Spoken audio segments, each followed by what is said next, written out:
Hello everyone, and welcome to another episode of Cult Watch. It's been a while since we've done this one. That's pretty interesting. So today we're going to be taking a look at the Kingdom of Kubala, a very weird cult that's popped up in Scotland, so it should be good. Today will be interesting and strange and full of videos directly from their own YouTube channel, so it should be good. It should be good. Lucas Dawn, thanks for a 265 stream streak, says hello all. Hello indeed. As you can see, the new costume that won today was Where's Hannah? I'm right here. You found me. Congrats. It's not very difficult. I probably should have had a variety of other Hannahs also in striped things. It would have been more difficult, but you get it. So, today we're going to be looking at the Kingdom of Kubala, their beliefs, and that's about it. Should be a pretty chill stream. Tonight I have a murder mystery party I'm going to. It's like a bridal shower thing. And we will solve a murder! I'll let you know how that goes. I hope I get to be the murderer. That would be fun. Anyway, so, Kingdom of Kubala. What's the Kingdom of Kubala? The kingdom of Kubala has come. The vengeance of the god of Kubala has come.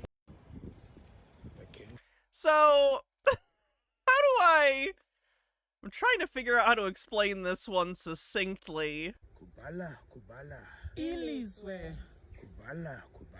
Ilizwe. Kubala. Ilizwe Ziona. is here.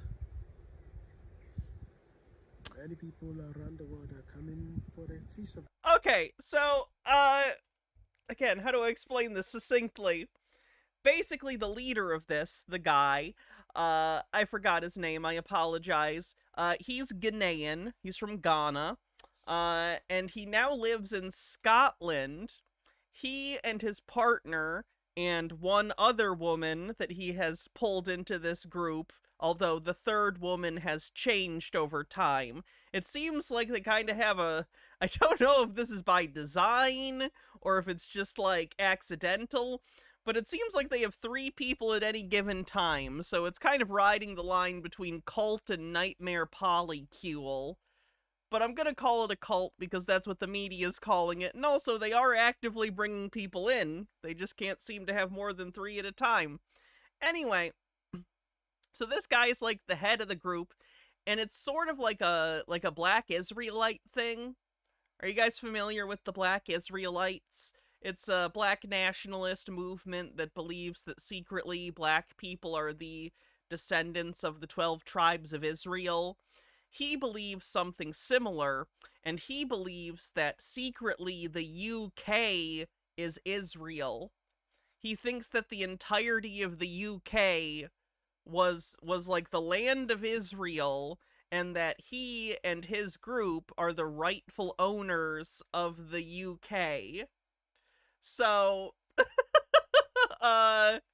yeah, they're living in the woods, on land that isn't theirs, and claiming that it's their kingdom. Okay, glad we're on the same page. I think that basically succinctly says what's going on. The tabernacles, Nandi. Yes, my lord. Many people from all the 4 corners of the earth are coming back to their borders to observe the first Feast of the Tabernacles after 400 years. The very first to be held in Kubala. Very well. For over 400 years, has not the He's tying it into biblical prophecy as well. Let's go to their YouTube channel and we'll show some of the more popular videos from the channel. This is actually one of the more recent ones. The current, what do they call her? Handmaiden. Basically the, secondary partner. Not the queen of Kubala, but the handmaiden. She was American, is American, and she actually absconded to Scotland to join these people. She was sort of groomed over the internet and she went there. Now, her parents want her back, but to be clear, she is an adult. They can't do anything, right? She is there of her own volition. This is a problem with cults often, is, the people in them are adults that are choosing to be there. Of course, there's sort of the invisible cult social aspects that are keeping them in, but those are kind of nebulous, and it's hard to, pin that down. You know what I mean? It's not illegal. So anyway, I believe she's in this video. It's pretty brief. It's only a minute long, but it definitely feels like she was handed a script or something. So many people ask, what is Kubala? What do you do in Kubala? This is life in Kubala. We bathe in the stream, and then we come and walk the horses. Life in Kubala is all about connecting with our Creator, using our creativity and His nature, His creations. And we eat natural foods, and we do not have to depend on the system to live, to eat. Yes. Yeah, they say they forage for everything, but in their videos you can see them eating stuff that, isn't foraged. I've seen them eat boxed food. So I do want to point out that that's not true. Some of us will come from America. Some of us will come from Ghana, from the Caribbean, from Jamaica. But this is our native land. So we've reunited to... Again, reminder, this is Scotland. It's not their native land. There's a lot of places in the world that I could get behind, hey, there's a history of, colonial stuff, but, you're in Scotland, fam. Inhabit this holy land and be right in the presence of our God, Yehovah. Kubala, Kubala, Iliswe. Chitara says, hang on, this sounds very familiar. Wasn't there a skinny white girl who got wrapped up in this at some point? I remember it making the news for a second, and her parents really wanted her back or something. Or maybe I'm confusing my Black Israelite polycule cults. Yeah, I don't know about that one. They've never had any white members that I'm familiar with, so I think you might be thinking of something else. Oh, this isn't good. So they've had run-ins with whatever the Scottish version of CPS is, because they live basically in the woods. They camp in the woods, Which, hey, if you're an adult and you have permission to camp somewhere, whatever, you're an adult. The problem is, when you're trying to raise children, you can't live in the woods in tents with your kids. That's not conducive to their health, or development, or education. So, of course, the children were taken away from the cult. And they are not happy about that. So there's some pretty intense reactions and trying to lay curses on the people who took the kids. I am the mother of Chaka. This is where they stole my children. Chaka, Chania, Charo, and little Fadzi. They were taken from this portal. You named one of your kids Charo? Now watch the sea. About to destroy this country. I said I am the mother of Chaka. If I have to burn this country down, I will burn it. No one can adopt my little Chak. No one can adopt my little Nia. I am her mother. If you are even thinking you can adopt them, death, fire, death, fire, death. Watch and see. Try it. She's cutting a hell of a promo. It does. Doesn't it feel like a WWE thing? Think you can adopt Chak and Nia. Genuinely, I'd be like, I thought we learned from Papa Shango that this kind of thing wasn't okay, but I guess not. Fire! Watch and see. I am Mother Nature. I am the mother of Chaka. I am Mother Nature. I am a chicken. I am mother hen. I am mother hen. You're gonna watch my wrath. Who do you think you are? Chuck Chuck, my son. No, no, no. Nia, my baby Tania. No, no, no. Watch what I will do. I'll come to you in the night. I will haunt you. I am the mother of Chaka. See, 80% code red. Destroy. Love reads children, grandchildren. They shall die. That was a pretty good performance. I'd give that a solid 7. A solid 7. And here she's doing it. They found the house of the foster parents that are fostering the children, and she did it there too. Here, in this house, I pray fire over this house. Probably don't pray for fire in the house your kids are living at. That's not good. I pray calamity over this house.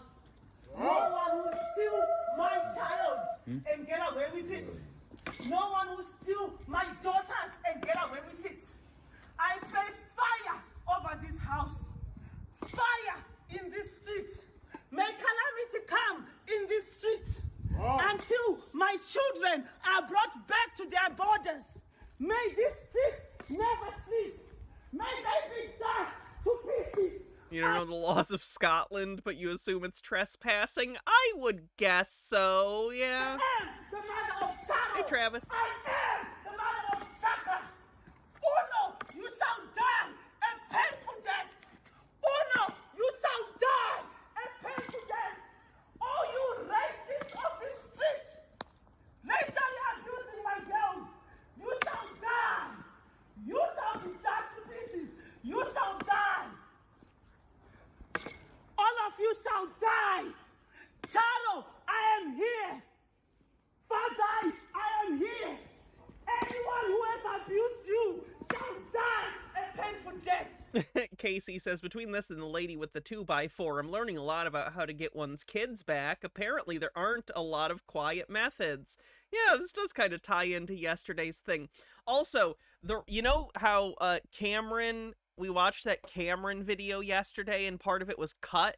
The full video got released, not by Cameron, but another YouTuber who does sovereign citizen stuff. FOIA requested or something the body cam and got the full video, and I totally see why Cameron cut it. He looked like even more of a deranged idiot than normal. Holy shit. He said some really out there stuff, and like they told him he was wrong, and he did not come off well. So I see why he edited that. Next Sovereign Citizen Day, we'll take a look at the parts of the video he cut out. Anyway, Jitara says, if I was a neighbor, I'd be like, wait, you're cursing the whole block? What the fuck did I do, right? It's not fair. Uno, you shall rot and die. Kubala, Kubala. In his way. I'm done, my lord. Let's walk. Like, does it not feel like they're LARPing a little bit? I don't know. Like, they're clearly genuine to at least a degree. It's not money. But, like, it also kind of feels like a big shit post. But, like, they've been doing this for years, and it's ruined their lives. So, like, if it's performance art, it's, like, the worst performance art of all time? That can buy you all the things in life. Gotta be careful about the music, probably, but they, you know. It's not money that can make you I- pay the love price. It's not money, no. Okay. Just a little words Well, that's running up in my nerves. a dance. Excuse me, I'm sorry. Whew.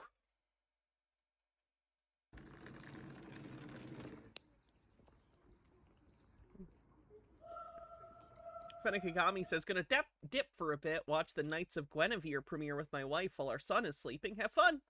And Lennon Cat says, a plague on both your houses, and on your neighbors' houses, and their neighbors too.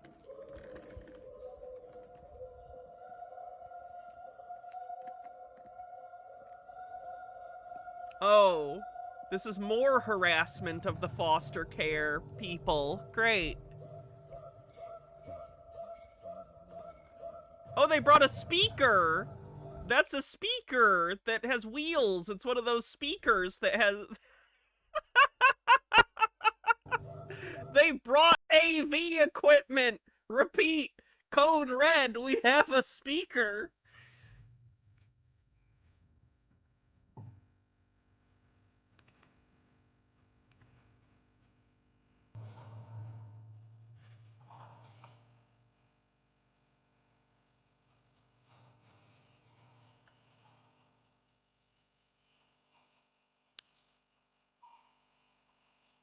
What a strange thing.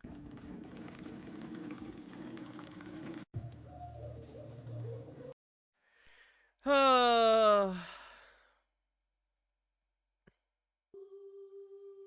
that's a more edited thing.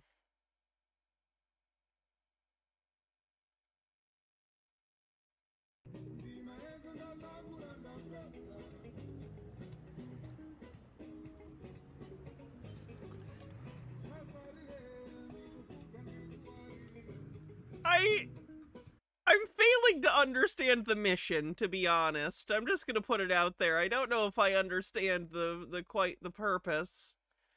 This video might clear it up. What is salvation and the kingdom of Kubala? This should clear things up, right? Right? I am Lady Safi from the kingdom of Kubala. And today I have a special guest that I will be interviewing. The King of the North, Atahan. How are you, my lady? I'm very well. Thank you for coming today. It's a great honor. Yes, of course. So, can you just please tell the people who you are? Is there such a thing as LARPing, but you don't know you're doing it? Like, that's, like, I don't know how else to describe it. It feels like a group of people who are taking their LARP way too seriously and decided to just, like, live the LARP. You know what I mean? I guess delusion. Delusion would be a word for that, I guess. It just, like, it has a weirder... Like, it feels like there's a grain of even they know this is silly, I guess is what I'm trying to say. Like, it feels like they know how this looks. I don't know. Greetings, my people. My name is King Atehne. I am the king of the kingdom of Kubala. And today, I am here. Like, it almost feels like how silly it is on the face of it is part of the point. It's almost like a fuck you. You know what I mean? Like, it almost feels like it's like a, yeah, we're being incredibly silly and this is ridiculous. What are you gonna do about it? You know what I mean? I don't know how to describe it. It almost feels like that's part of the buy-in, is like, we're gonna do this, you know? Wife, Lady Safi. So my lords, if I may ask, what makes you the king? And what attributes do you think the king must have in order to be the king? The kingdom of Kubala is the nation for the God of Israel. There is a prophecy. Are there not enough nations for the God of Israel? How many countries claim to be that? Israel, you, America, I don't know. I'm just starting to think that maybe it's not true. Of a time to come where black people will have power again. The kingdom of Kubala is the Millennium Kingdom. I always find it so interesting within certain groups, within black nationalist groups, because I understand that due to, like, how the world exists because of colonialism and the, like, era of, like, just rampant exploitation. Obviously, that exploitation still exists in more discrete forms, but like the colonialist era of expansionism and just draining the resources and the rights of people, you know. I understand how devastating that has been, but it's always interesting how it becomes the heart of so many of these organizations. You see this with Moorish citizens too. It very much has the feeling of our power has been taken away from us and we are here to claim it back. And I understand where those anxieties are coming from again, but like the fact that this is where you come to a solution, right, is not any sort of actual, like, movements or political movements with real chance at making any sort of change. Instead, you just escape into a delusion in which you don't actually have to work for any of that power that's been taken away from you. You just say you have it. And then, boom, in your head you do. It's easier than actually doing grassroots political movements, that's for sure. And I am the chosen one to lead my people, the 12 tribes of Kubala, to salvation. To be a king of Kubala. 12 tribes, of course, for those that don't know, seems related to the 12 tribes of Israel. He's trying to say they're the descendants of the 12 tribes of Israel. Freyline says, I'm struggling because my brain can't get past this being a parody, like they were acting threatening in front of their children's foster home, and that should be scary, but it just comes off as funny, right? It's very odd. You have to be one who has got more love for the people, your own people. You have to have the ability of discernment and wisdom. Just like in discernment. Any group telling you that you need discernment to understand them, run away. Run away. The term discernment has been such a weird, like, dog whistle. Maybe not dog whistle. It's become such a weird tool for conspiratorial groups to try and get people on their side. It's basically saying, oh, what we're saying is obviously very true, but if you don't understand that as a presupposition, I guess you just don't get it. You're just not special enough. It's very, Emperor's new clothes. They're trying to socially pressure you into agreeing with them by implying that if you don't agree with them, there's something wrong with you. You're not intelligent enough or discerning enough. Solomon, my great ancestor. And you have to be chosen. If you are not chosen by the gods and the ancestors, you cannot be the king of Kubala. And I am also the Holy Grail. He's the Holy Grail? Jesus drank out of you at the Last Supper? You must be so old. Wow. By the gods and the ancestors, you cannot be the king of Kubala. And I am also the Holy Grail. Maybe he means it in the Holy Grail in, like, the Dan Brown way, and he's just trying to claim that he's, like, the descendant of Jesus. Spoilers for the Da Vinci Code, by the way. Through me, salvation. Sweet Lily Love says, these folks are definitely messed up, but it's also a shame they're getting harassed by local racists. Agreed. I was going to get into that a little later. As you would imagine, when you have a group of non-white people hanging around and, you know, they're making, how do I put this? You know, they're bringing attention to themselves, but nonetheless, this should never be a racial thing. This should never be made a racial thing. But of course, there's white people in Scotland, and they see non-white people doing something they don't understand. So as you would imagine, some of those white people are doing white people things. And by that I mean being terribly racist about all of this.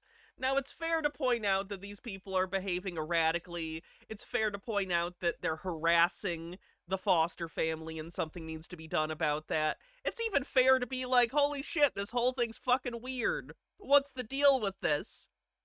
The problem is when you have a group of people going,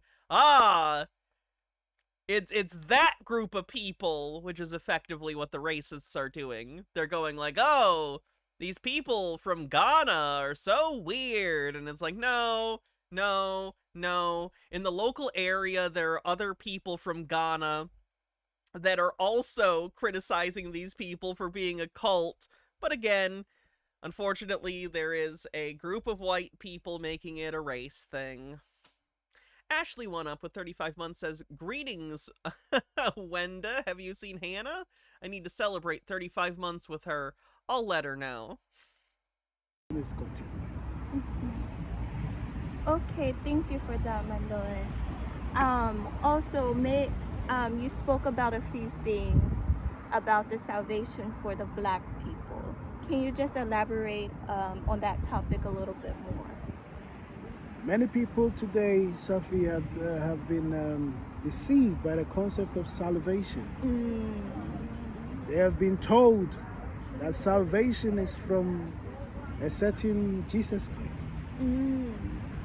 So many people have been deceived going. Interesting. So he's gonna say Jesus not a thing. So what's your savior then, sir? I'm very curious where he's gonna go with this. I genuinely don't know. I haven't seen this video. Nemesaur, thank you for gifting 10 tier 1 subs and kicking off a hype train. Thank you so much. If you want to help the hype train, you can gift bits or subs. We're on September, so subs are discounted. To churches and are waiting for salvation, and they have been told that they have to accept Jesus Christ and as their Muhammad isn't a savior in Islam, he's a prophet. Personal savior, and then they shall be saved. But that is a false teaching. Bittergrin says, so the question mark costume is Hannah talks from off screen while all we can see is her Blu-rays? Yep, you got it. There have been several messiahs on earth. Yeah. Moses was a messiah. Noah was a messiah. And I am a messiah. Every messiah. Okay, yep, he's claiming he's a messiah. Oh, fuck.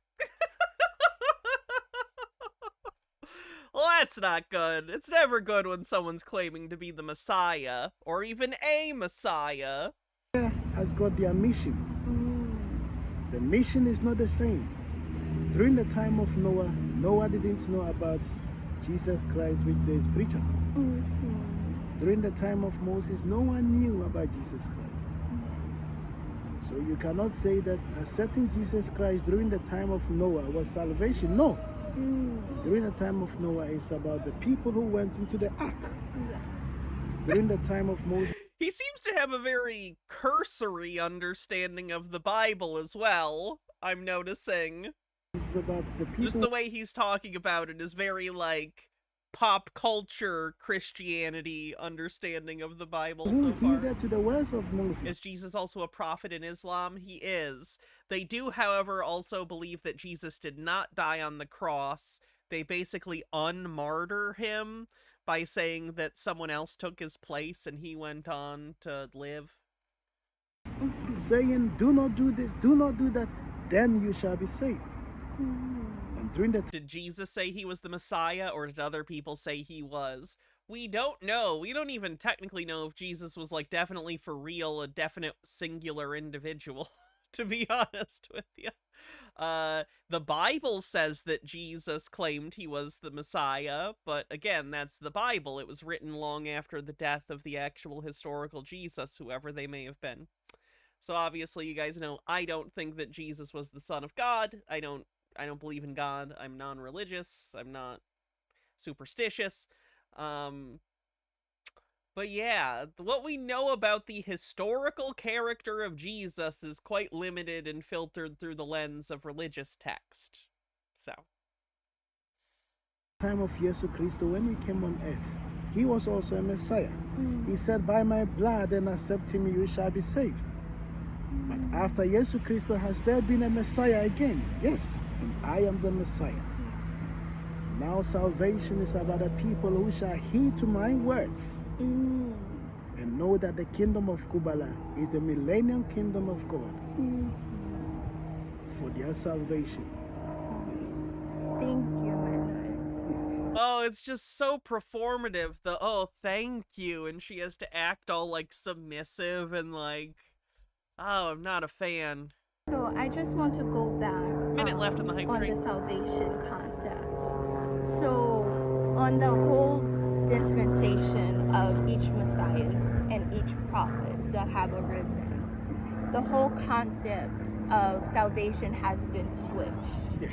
And can you please elaborate on the difference between the Christianity concept of salvation? Salvation. With Christianity, they are saying if you accept Jesus Christ as your personal Savior and you adhere to the 10 Commandments, you shall be saved. And if you adhere to the 10 Commandments, he doesn't even know of Christianity. They are saying if you accept Jesus Christ, You have to accept Jesus, and you're supposed to obey the 10 Commandments, but that's not like the rule. It doesn't say if you disobey the 10 Commandments, you go to hell. That's not how Christianity generally works. Lennon Cat says, in Islam, Jesus was essentially raptured before his death, and God created an illusory Jesus to sacrifice.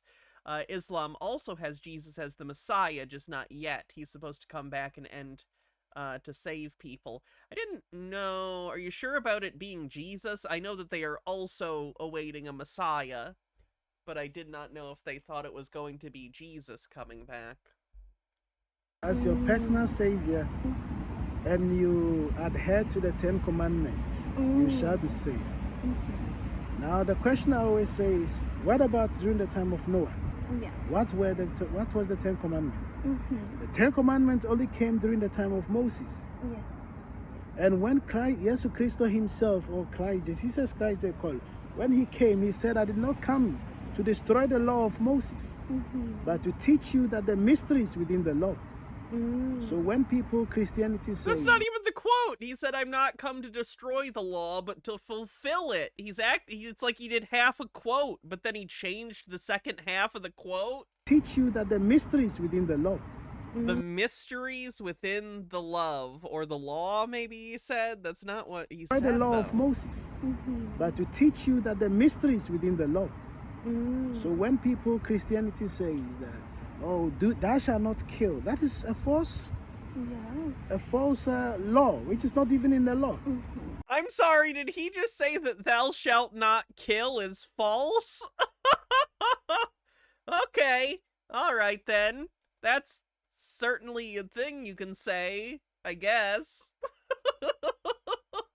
Red flag, red flag. Mandrake PoE, thanks for 18 months. This sub-baby's name is going to be... thou shalt not let... Nope. Let's go. I'm running out of names. I've named so many sub-babies. Let's go Frederico Pancake. Frederico Pancake. The law says thou shalt not commit murder. Yes. It never said thou shalt not kill, because the truth of the matter is, killing has always been with the patriarchs and the prophets. Oh! Gideon was told to kill. Yes. David was told to kill. Okay, so, like, what he's saying about patriarchs within the Bible, within the Old Testament, isn't untrue.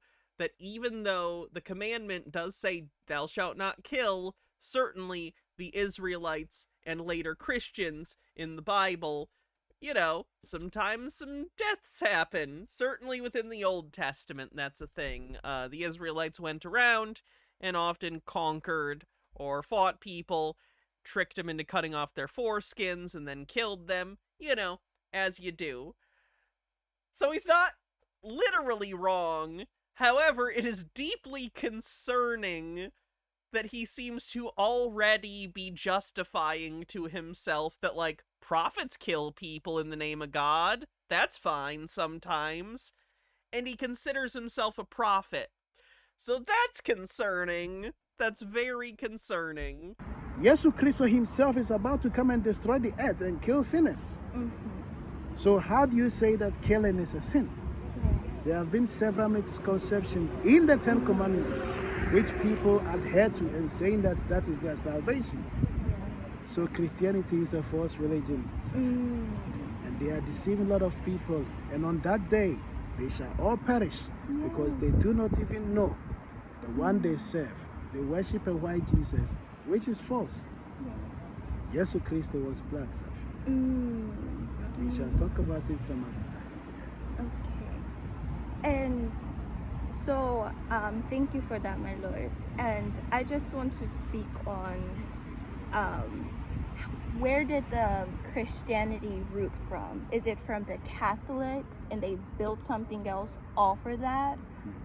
So can you just please elaborate? Is she aware she could Google this? Like, she doesn't need to rely on this fucking liar. Like, she can, if she wants to learn about the history of Christianity, she could look it up. There's lots of books about it. How the whole system of Christianity, atheists, and everything has fallen into place off of one concept. Right. There is only one true religion or spirituality. I'll use spirituality instead of religion. Yes, yes. The true people for the God of Israel, the God of Kubala, Yahweh, they are called the Hebrew Israelites. Yes. These are the people the Bible is written for. The Bible is the history book for the Hebrew Israelites. The Hebrew Israelites were all black people who lived in Great Britain, not in the Middle East. But we shall talk about that at some other time. Now Christians The way she's just like, okay. now come from the Roman Catholics. Not Romans. The true people who are the Romans are black people. Yes. Oh shit, I forgot to tell you guys. That's an important piece of information. He doesn't just he thinks that he thinks that Rome was black, like all of it. He thinks the entirety of Rome was black. Like the whole Roman Empire was all black people. So, the Roman Empire was multicultural. You know, the Roman Empire was an empire that spanned a wide range of, like, ethnic groups and culture groups. This guy says, no, none of that's true. The Romans were all secretly black. That's what he has to say. Okay. They used to be called the Etruscans. But we have Roman Catholics who now introduce Christianity, which is birthed the fake version of the Hebrew Israelites, religion or culture. So it's cultural misappropriation. So they will say Easter, Christmas, they will do Does he mean Rome itself or the entire empire? Based on what I've seen in other videos him talking about, I think he means the entire empire. rituals. Yes. And that is all what is in Christianity. So Christianity is the false religion because the fake version of the Hebrew Israelite spirituality. Thank you so much for elaborating on that topic a bit more.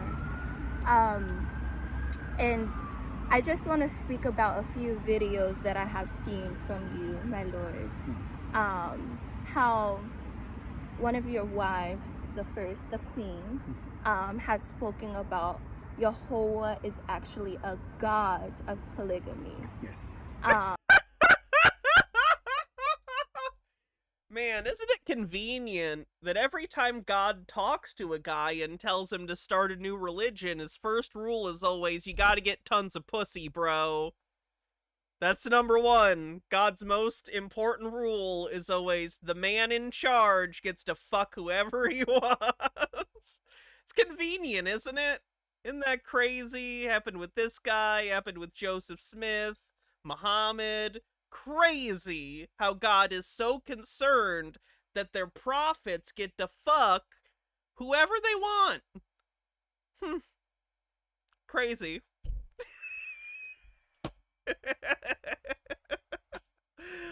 Oh, hominids are fucked up. Anyway, Lenin Cat says, all the ancient world powers and important historical figures were black. Just look at this picture of Confucius.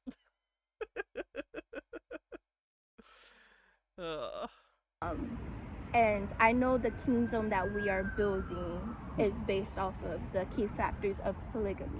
Yes. Can you please talk about why polygamy is so important in this rebuild Zeus is the one true god, confirmed. of the Northern Kingdom of Kubala. Very well. This topic of polygamy is a very big topic. Yes. But I will summarize it Yes. briefly. Yes. The God of Israel is the God of procreation. Yes.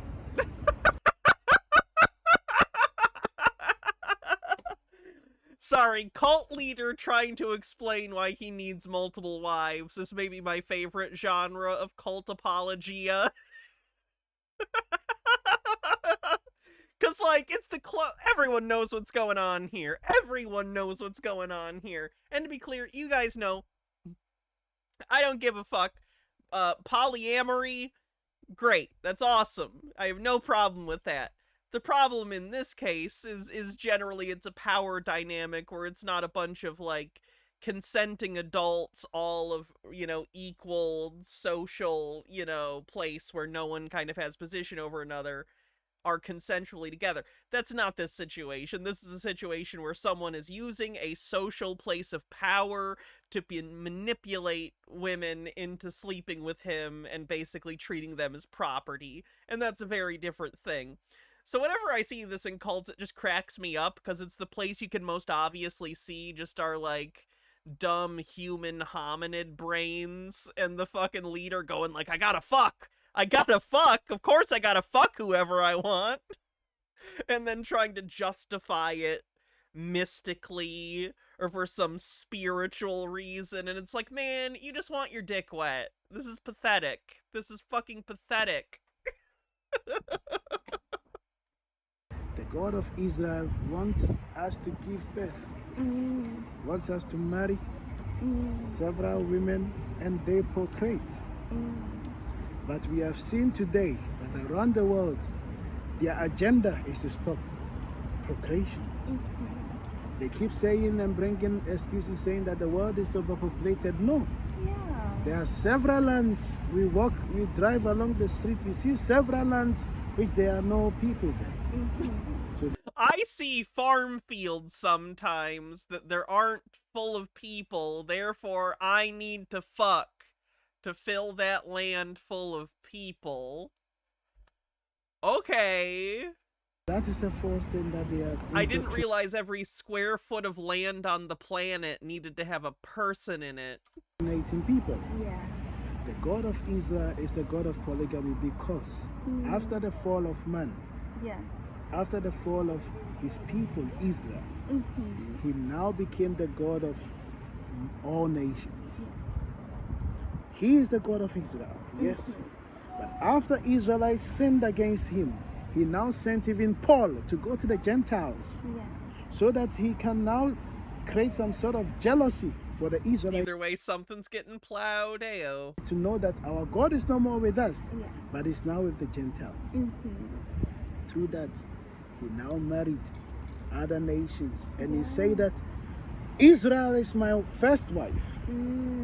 All other nations are my concubines or my other wives. Yes. But on that day, he said 7 women will take hold of one man after the war, the Armageddon, which is about to happen. The great Armageddon, which is happening, Putin and all, they are all getting ready for the Armageddon. Yeah. After that war, men will be there will be shortage of men. I'm just imagining the scene from the end of Strangelove where they're talking about the mechanics of how they're all gonna go underground in the secret mines and they're all gonna get a harem of women.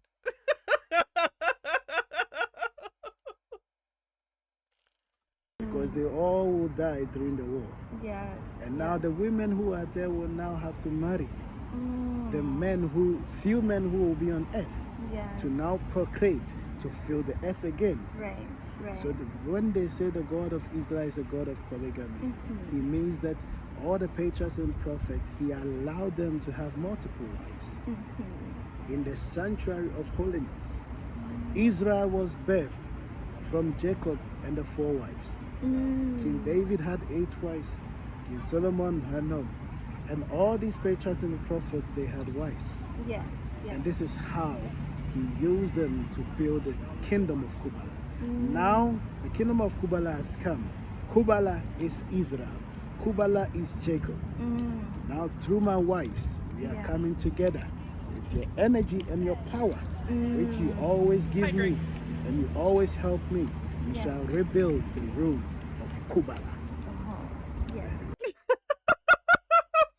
She seems definitely very interested and doesn't want to go home at all. Chitara says, this guy is speaking straight Japanese. It's pretty convenient that this guy is stacking buffs by being the Holy Grail, the Messiah, the descendant of a special bloodline, and having been picked by Jehovah himself. I might as well just go, yeah, the main man Paul appeared to me in a dream and told me I was his prophet. Time to convince my girlfriend to go off the grid with me and add a third to our relationship. That would be equally as valid as what this guy is saying. I mean, that's basically what he did. That's, yeah, yep. Thank you. That was very powerful. And just to wrap it up, I just want to speak about something that I have seen you speak about also. The concept of returning to innocence in order to be in that mix of the salvation. Nothing more innocent than raw dogging your multiple wives in the woods. Right. The concept of innocence is what many people call born again. Which is from the Christians. From the Christians. Okay. We call it returning to innocence. When you return to innocence, you become like a baby again. So you become born again. Yes. You now come from the world of naivety to a world of innocence. What is the world of innocence? The world of innocence is when you can now connect to nature. The world of innocence is where you can now practice your art without limitation. Hey, babies are usually, like, pretty universally bad at art, so I don't think that makes sense. But if you are not innocent, you can't even dance in the street because you are thinking about what people care about. Right. Yes. How people see you. Christopher says Wally Reloaded. In America, we call him Waldo. For those that don't know, in America, the books are called Where's Waldo? Literally everywhere else in the world, they call him Wally. Where's Wally? I don't know why the difference, but there you go. If you are innocent and you have innocent spirit, you can now dance in the street to the glorification of the God of Israel. Yes. You can now be in the trees and speak to the animals without you thinking about someone calling you mad. Why are you speaking to the birds? Because yes, I want to connect to the birds. Yes, yes. So the concept of returning to innocence is that same concept they've misled people about now going to the water. Yes. Yeah. When you are a baby, you go to your mother's womb has got water.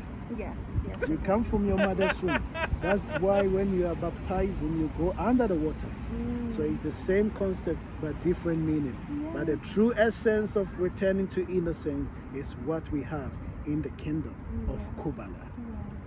God, I can't believe she just has to sit there and act like every nonsense thing that comes out of his mouth is brilliant. Ugh.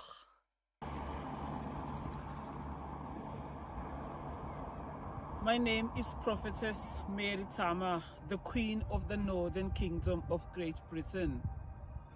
In November 2021, my children were legally abducted in this country by Durham County Council. Prior to that, my children, I was homeschooling them. I used to homeschool my daughter Fadzai every single day. I'm curious what that schooling entailed. I would read Probably not a lot of math. their I had books. to guess. My daughter Nakai was teaching her maths. She Okay, was there's some math. doing very well. On top of that, she had a private tutor. Her education was based on my own curriculum, which is legal in this country. I have every right. I would imagine that there are standards that it has to fall within. I find the entire concept of homeschooling to be fucked up in general, and I don't think it should be legal at all. But, you know, that's just how I feel. To homeschool my children. To be clear, that's not to say it's impossible to do good homeschooling. I'm sure there are plenty of people who actually do and have the qualifications to, in theory, homeschool their kids and do so. What I'm trying to say is for every one kid that gets a great homeschool education, there's 100 who get unschooled by insane religious fundamentalists, and it ruins their life. So, for me, on balance, banning homeschooling would make way more sense and help way more people than it would hurt. Children. I never wanted my children, the younger ones, to be enrolled in typical British schools because of the level of racism in this country towards black children. I get, like, I guess I'm a little confused. And I guess it's like, okay, so certainly I'm sure that there are problems with racism in the UK, you know? I get it. It's the UK. But, like, if the racism is so bad that you want to homeschool the kid and not put him in the school, why did you go to the UK then? You know what I mean? Like, I'm not saying you can't immigrate to a place and then criticize it, by all means. It's fine to come to a country and then be like, it's racist here. Fine. But, like, if you think this poorly of the public education system that you think it's like abuse to your child, that's like a country I wouldn't want to be in if I thought it was that bad. Does that make sense? I don't get it. Terradona says, lady, I get it, but you kind of need to do things you need to do for it to be legal. My little girl Charo, my little boy Chaka, I was homeschooling them. I'm sure there's like an actual like reason the kid is named Charo, like maybe it's a Ghanaian name as well. But I just keep thinking of, you guys remember Charo from the 70s? Does anyone remember Charo? She was on Pee-wee's Playhouse and the Christmas special. And my lord husband, Atihen, the king of the north, was paying over £400. Charo's whole thing was she had boobs. In the 70s, I guess that was she was a lady with boobs. To a private tutor who was teaching my children maths and English. They were not lacking in anything. They were being taught about black history, the true black history, not the slave. Okay, yeah, so you were trying to teach the incorrect conspiracy stuff. Okay, yeah, I see where the problem comes in. Slavery that is taught in these schools.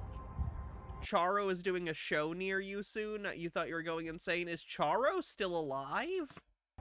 I was teaching my children their identity and heritage, the truth about Great Britain, and the history of the Jacobites, the people they slaughtered, how they've lied about every history they teach black children in schools.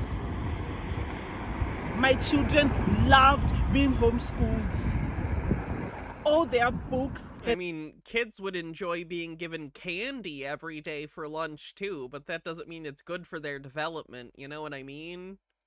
Black character. Like, I'm sure a kid would love if you just put him in front of a TV or gave him an iPad and just said, do whatever you want. I'm sure they'd be very happy. It wouldn't be good, though. They were taught black empowerment. But the day they were legally abducted by Durham Council, my children were forced, without our consent, to be taken into British schools. In those schools, they started to experience one of the most traumatic racism that they've ever experienced since they were born. As a mother, I wanted to shield my children from the racism of this country. But my little girl Charo, who is very dark-skinned, I always worried for her because of her skin, because of how Edomites hate black skin. Edomites, in the Bible, they are a tribe that are rivals to the Israelites, and they are descended from Esau, the brother of Jacob, whom Jacob stole the birthright from. He was the hairy, red-headed guy. And as we were right... Oh, and they also think that's where white people come from. My Lord's husband pleaded with Judge Loveridge of Newcastle that please, I'll pay for private tuition for my children. I don't want them to experience racism in the schools. That's why we homeschool them, which is our legal right in this country to homeschool our children. Even when I was in a spiritual trance mourning my father, the reason they took my children, I was still homeschooling. When I was in a trance, I was still teaching Fuzzy. I'm sorry, you were teaching while you were in a trance? You were in a trance because your dad died? But they decided Okay. to take my children. Judge Loveridge laughed in courts when we spoke about racism. He laughed, he scoffed, they would roll their eyes and laugh, all of them white, not even one black person in that court. They were all white, old white men who have got racism written all over their faces. They would laugh at us each time we spoke about Fuzzy. The first time Fuzzy went to a school, she was told that she can't be a princess because of her hair, because of her dreadlocks. She doesn't have long blonde hair like Elsa, and she was laughed at. We spoke about the experiences of our children in courts as a reason why we don't send our children to British schools and we choose to homeschool them. And the judge, Loveridge, scoffed and laughed and said they are going to school. When they went to school, my daughter Charo, who is dark-skinned, was called Pooh by a little white boy. He said, your skin looks like poo. Okay, so I'm not going to equivocate and say that the racism faced by non-white students is like not a big deal, because of course it's a big deal. It's the kind of thing that directly impacts someone's view of their own identity and shapes how they see themselves within society as compared to their peers who are the majority. That is a serious issue, and it is something that needs to be dealt with. Like, that school should be talked to. Like, the teacher should know that these things are happening so that there can be intervention and making sure that these things are being corrected. But, like, you can't... How do I put this? Pulling your child out of the public school system isn't going to fix that problem, and it isn't going to shield your child from a world that may be racist towards that child. Does that make sense? Again, I'm not trying to minimize it. It's a terrible thing. But just saying, all right, we're not going to have you in school then, is causing further issues for the child. Does that make sense?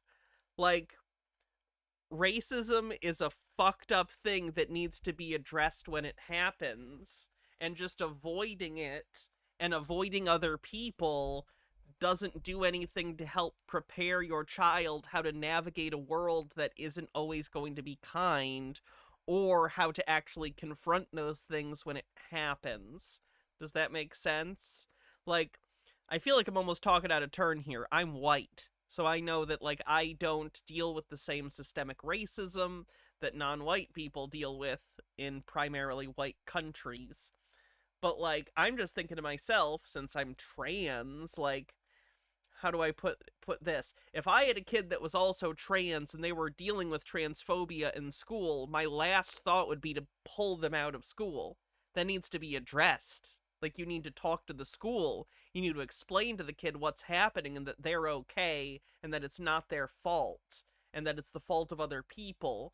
Running away from that problem just doesn't deal with it. You know what I mean? One girl, we have an email from the head teacher of that school. When Charo was standing in the queue, she said, I don't want to stand next to Charo because she's got black skin. My daughter was so traumatized. She went to tell the foster carer that she's been called poo in school.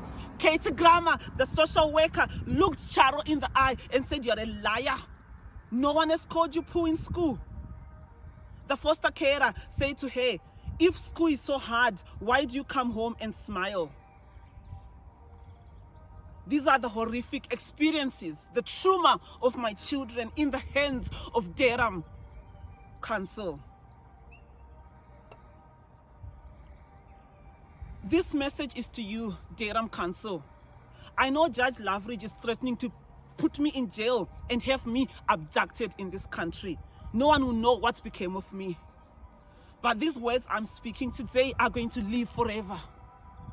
There was no reason whatsoever why you took my children to these schools, where they not only indoctrinate them with lies, they do sorceries on these children, especially black children. Make them feel bad about their own skin.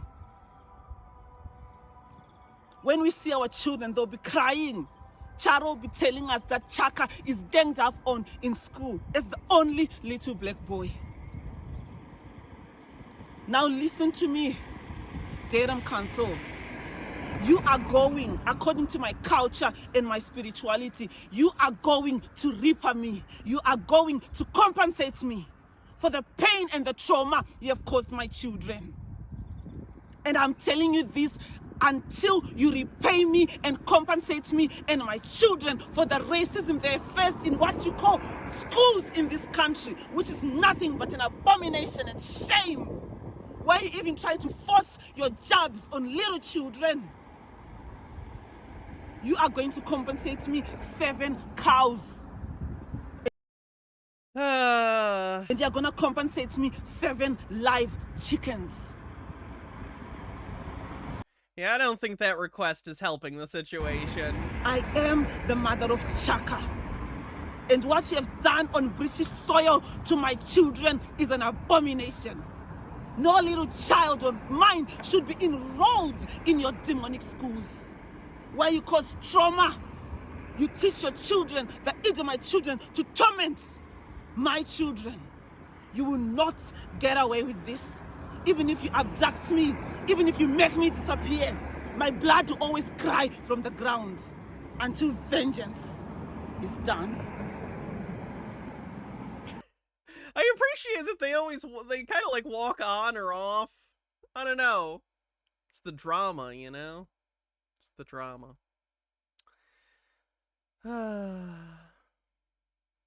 For over 400 years, that's not.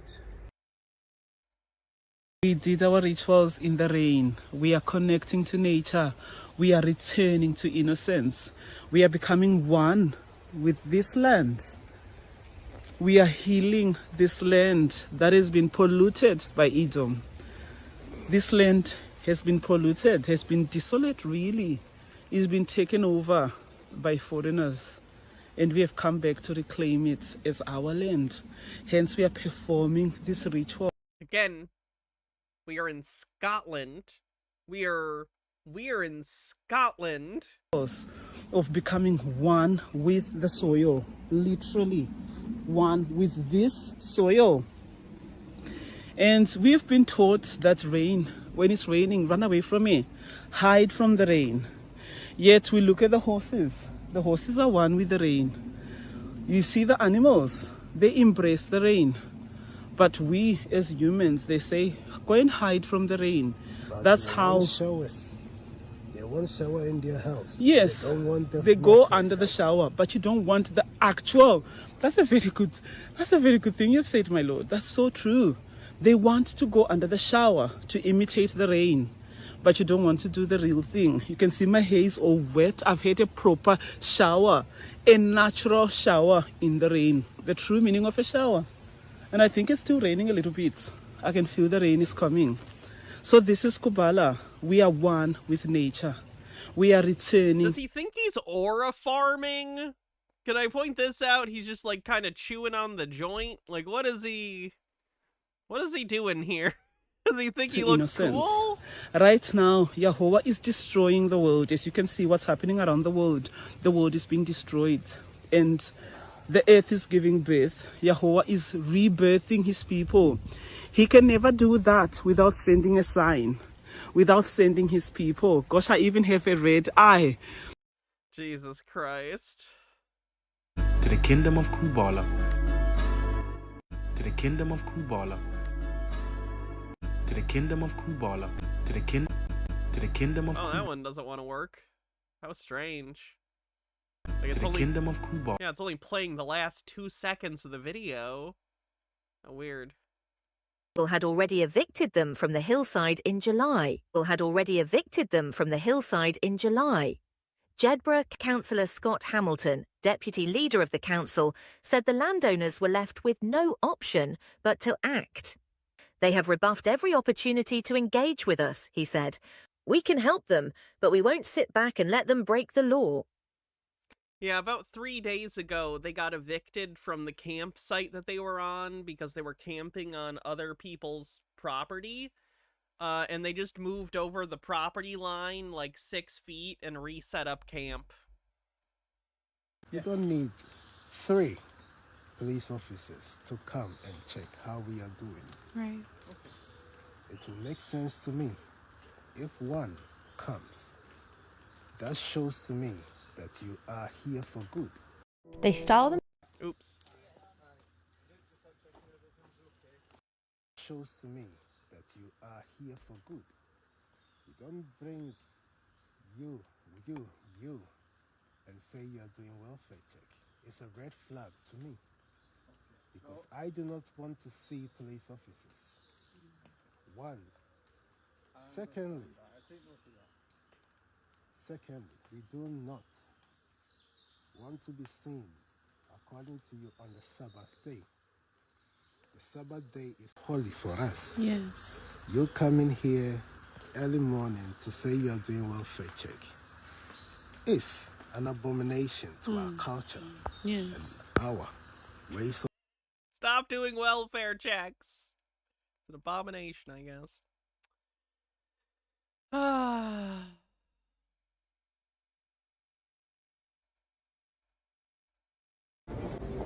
am Antigone, the true heir of Great Britain.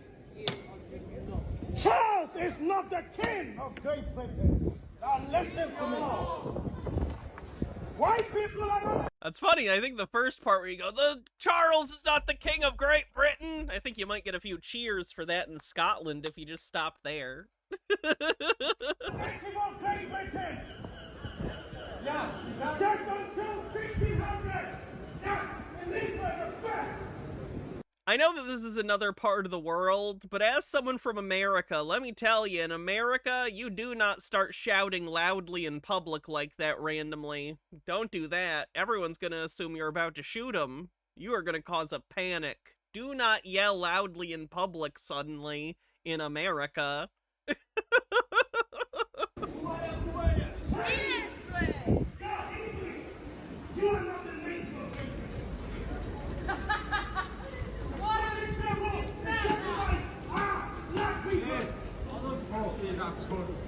Irish people, yeah, black people. Irish people were black people.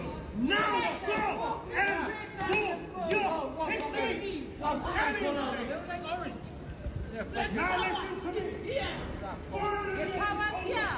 You've got no power. We have power over. Harry, look at you.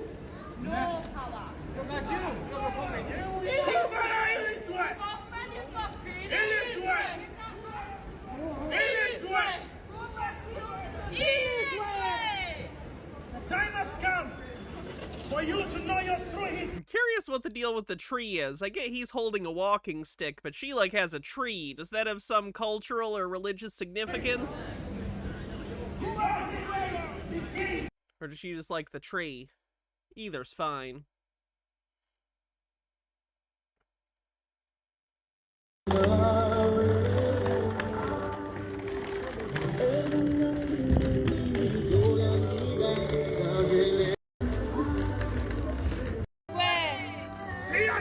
Is here.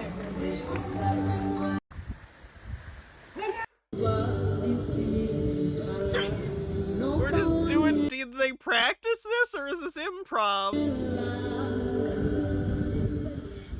Wait, they're playing music from Wakanda Forever? What the fuck?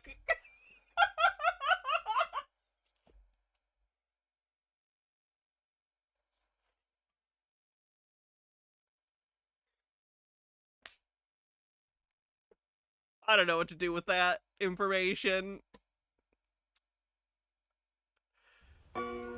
What is happening on the land? What is happening on the land. What is happening? Ndiani akaona zviri muna nyika dzimo? Munotorereiko vana? Do 3 people a cult make? That's the thing. There's been more than 3, just never at once. Muchitsambudzana. The people took the land from our forefathers. The people killed our ancestors. They say Great Britain is their land. They take our children. They kill our fathers. What have you got to say? Spirit, speak.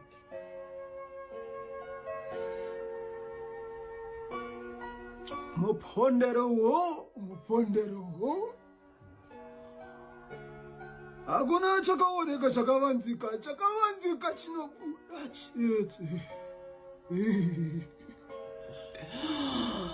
Hapana chakavanzika mapondero ho.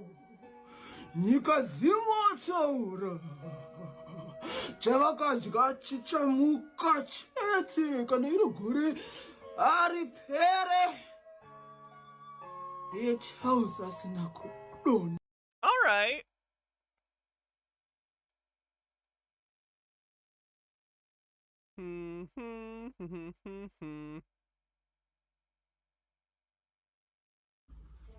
There is a time in history which was concealed by those with the power 400 years ago. They concealed the truth from the people. But they knew the day is coming that this truth shall be spoken. And they can't stop the Great Awakening. They try to fight the awakening by planting seed of confusion among black people and among the chosen people. But this truth is finally out. Great Britain is the biblical land of Israel. I want to see this guy get in a fight with the people who think that America's the secret land of Israel, because we've seen that on Tinfoil Tuesday, right? Where there's certain black nationalists in America, sometimes black Israelites, who believe that black people are the indigenous population of the country and that secretly America is Israel. Right? Secretly, that the lands of the Bible are the Americas, and it's all been hidden. Do they ever get in fights? And the chosen black Hebrew Israelites used to be in Great Britain. And this truth has been hidden from all humanity for a reason, so that we shall not know who we were and who we shall become. But the truth is finally out, and all the chosen people are returning back to the land they used to own, Great Britain. I am the king of Kubala, and my people cannot be destroyed and can never be afraid of no one. For this time has come. You have seen the great apocalypse, which has already begun. For all the chosen people are coming back to the land they used to own. And we shall be there for 1,000 years, and all nations shall bow before us. For the law shall come out from Zion. All nations shall obey the laws of Kubala. All nations shall bow before the kingdom of Kubala. Russia is no more. Is the dramatic music coming from him? Yeah, I didn't do that. China is no more. America is no more. Wow, there's gonna be no more China, no Russia, no America. Global and regional superpowers be damned. This Scottish kingdom is gonna win.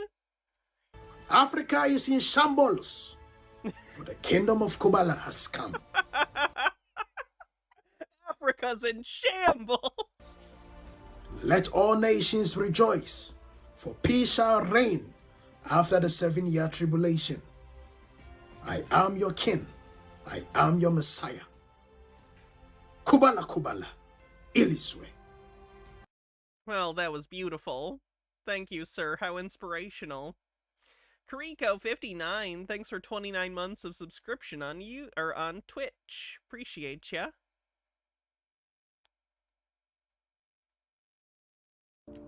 Salvation. What is salvation? Christianity has been teaching you a false concept of salvation, my people. They tell you accepting a certain Jesus Christ as your personal savior and following the 10 commandments is salvation. No, no, no, my people. Now listen to me very carefully.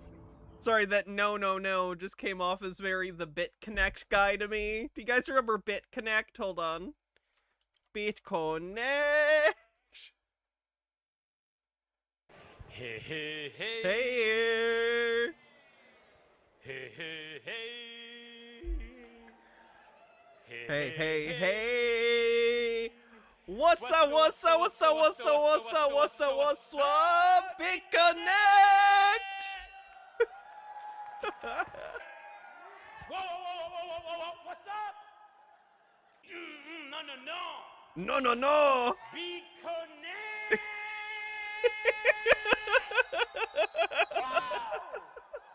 Be connect.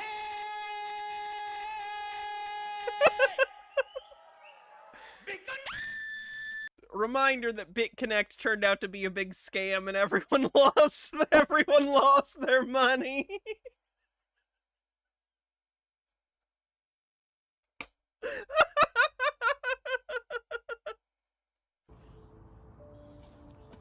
There has been several messiahs on earth. And every messiah has got their It was a Ponzi scheme, right? I think so, yeah. I believe it was a Ponzi scheme. mission with the God of Israel. How are these guys on LGBTQ plus, folks? Probably not great. I don't know for sure, but the vibe I'm picking up is probably not great. The God of Kubala has given unto them. Noah was a messiah. During the time of Noah, salvation was only to listen to Noah and jump on the ark. That's not even true. It's like he doesn't even know Bible stuff. During the time of the Old Testament, you, did burnt offerings to God. And I know he's trying to just reference the Noah story, but, it's like he's doing that because he only knows 3 characters from the Bible. It's like the characters from the Bible he knows are Noah, Moses, Jesus. Those are the biblical things he knows. And he can't reference it beyond that. It's actually kind of crazy. But many people lost their lives because they failed to acknowledge Noah as their Messiah. Oh, salvation. Salvation during the time of Moses, who was the Messiah for the Hebrews. My people, what's up? I'm sorry, real quick, I gotta get some water. I'll be right back. Soundboard idea, Howard Dean yell, maybe as a soundbite. Oh yeah, that would be a good one. I have other ideas too. But we need to get to the soundboard first. So help with the tip goal. I'll be right back. I'm gonna get some water. While I do, Chair will tell you... Something fell over. Chair will tell you about... the usual suspects.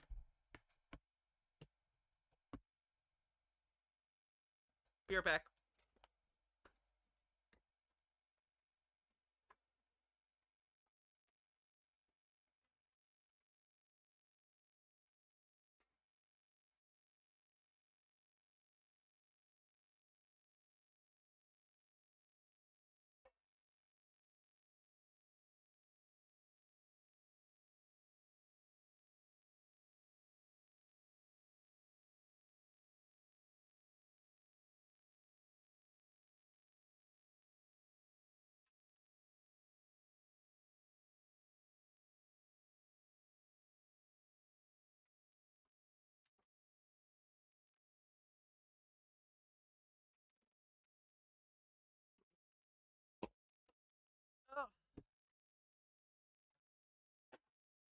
About the people who shall adhere to the messages of Moses. He said, if you get bitten by the snake, look unto the mountain, and you shall be saved. Many people perished because they couldn't receive the words of their Messiah, Moses. During the time of Jesus Christ, he said, I have come and my blood has redeemed man. For anyone who believes in me shall enter into the kingdom of Kubala. This was his mission, my people. After The chair said they're Kaiser Soze. Sure, let's go with that casting. I don't think Chair's ever been accused of any of the things the real actor was, so we'll go with that. Jesus Christ, there comes Atehen. During this time, my people, this has got nothing. Is it a Jesus one or something unique? He's taking bits from Christianity and bits from other stuff, so he's vaguely referencing stuff from Judaism, from Christianity, probably some stuff from Islam, and kind of mixing into his own weird Abrahamic cult stew. Nothing to do with.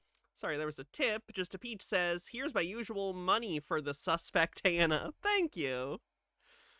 Accepting Jesus Christ as your personal. As I said earlier, I'm going to a murder mystery party later. I gotta find my Sherlock Holmes pipe. Obviously, we need that, right? Ooh, magnifying glass. I need props. No savior. This has got nothing to do with obeying the 10 Commandments, because during the time of Noah, there was no 10 Commandments, my people. This time, those who shall be grafted through the 2 olive trees, those who shall see us for who we are, those who shall accept me as their Messiah shall be saved, and they shall enter into the kingdom of Kubala. Anyone who shall be outside the kingdom of Kubala shall perish during the great Armageddon. All white people must submit to my authority. All Caucasians must submit to my authority. Alright, oh, there's that. No one be outside the kingdom of Kubala shall perish during the great Armageddon. All white people must submit to my authority. All Caucasians must submit to my authority. And no one can enter into the kingdom of Kubala.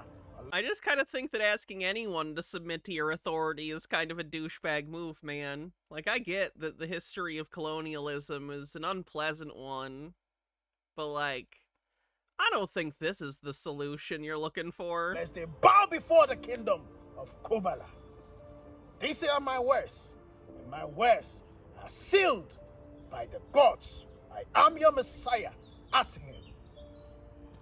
I'm just thinking about Zod. You will kneel. You will kneel before me, son of Jarell.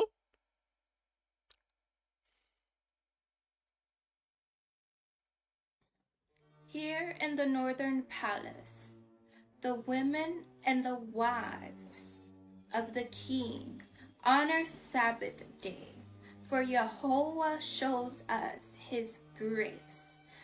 As we kneel down before our Lord's husband, we send a prayer through Yehovah's Son, Yeshu Christo.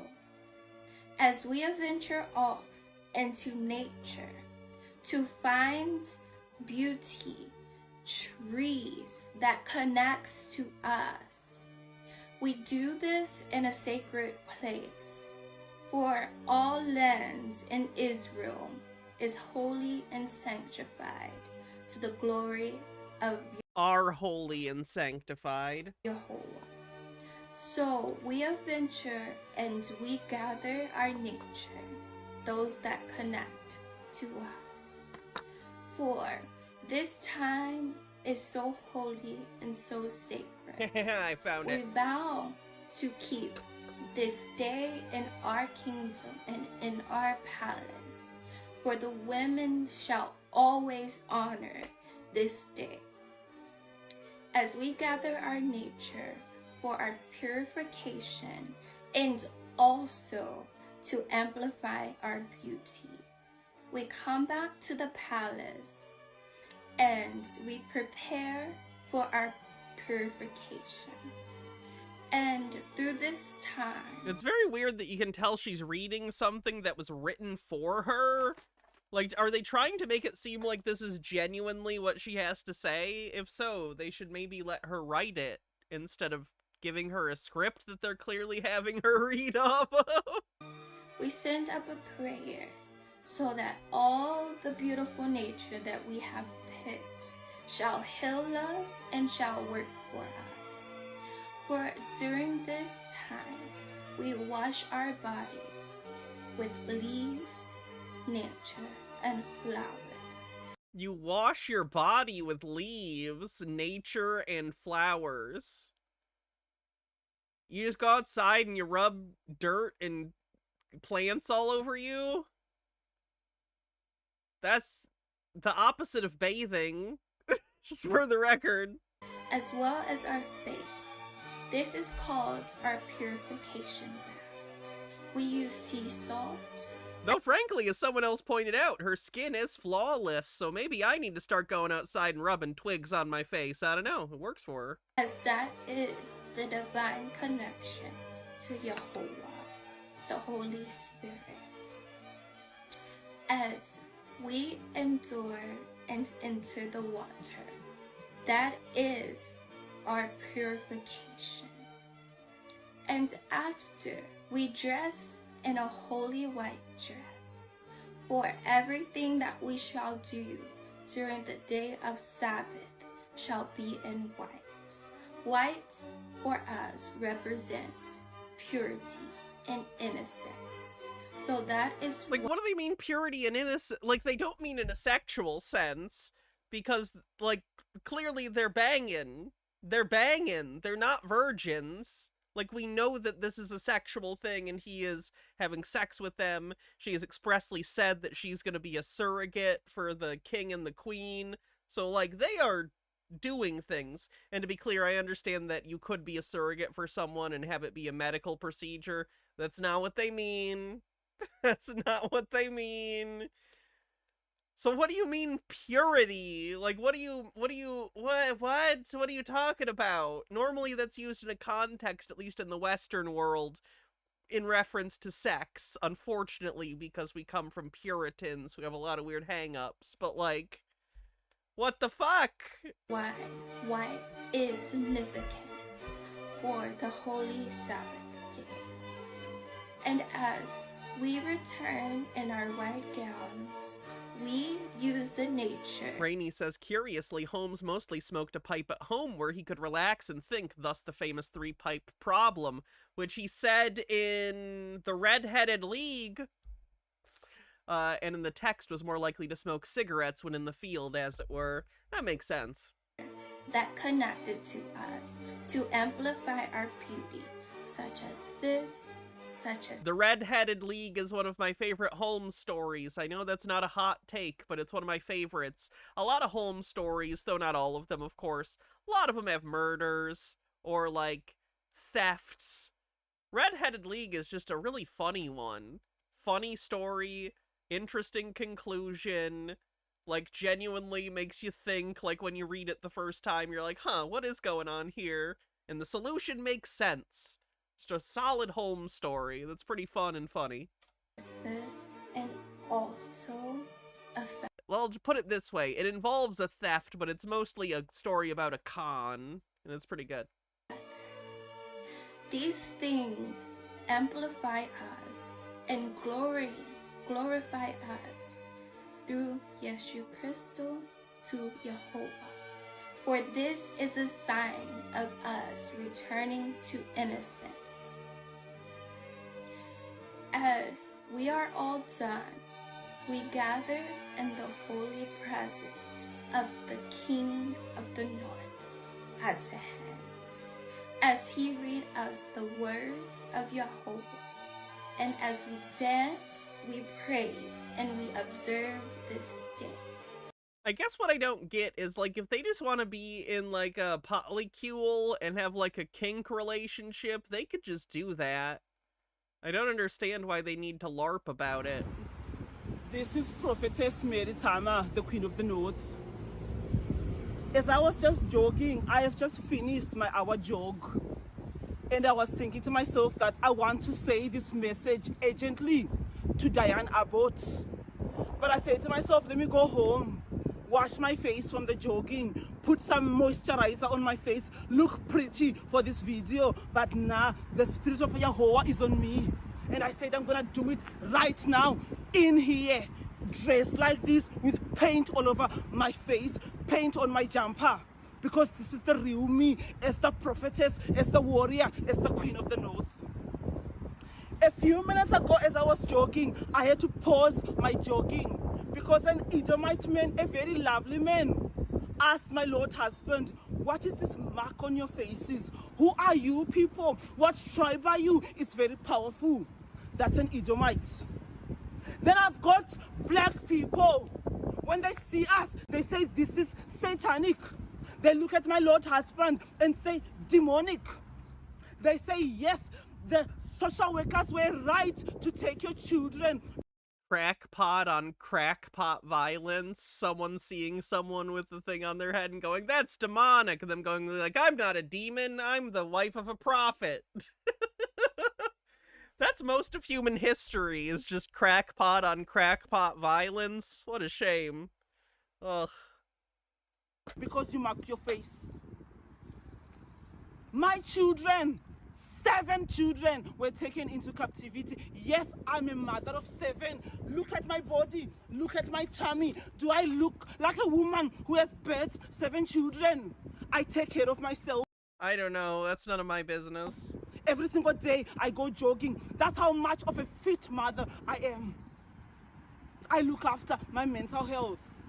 I motivate my children. Yet I had 7 of my children taken for no reason than that I lost my father, and I used my spirituality and my art to mourn my father.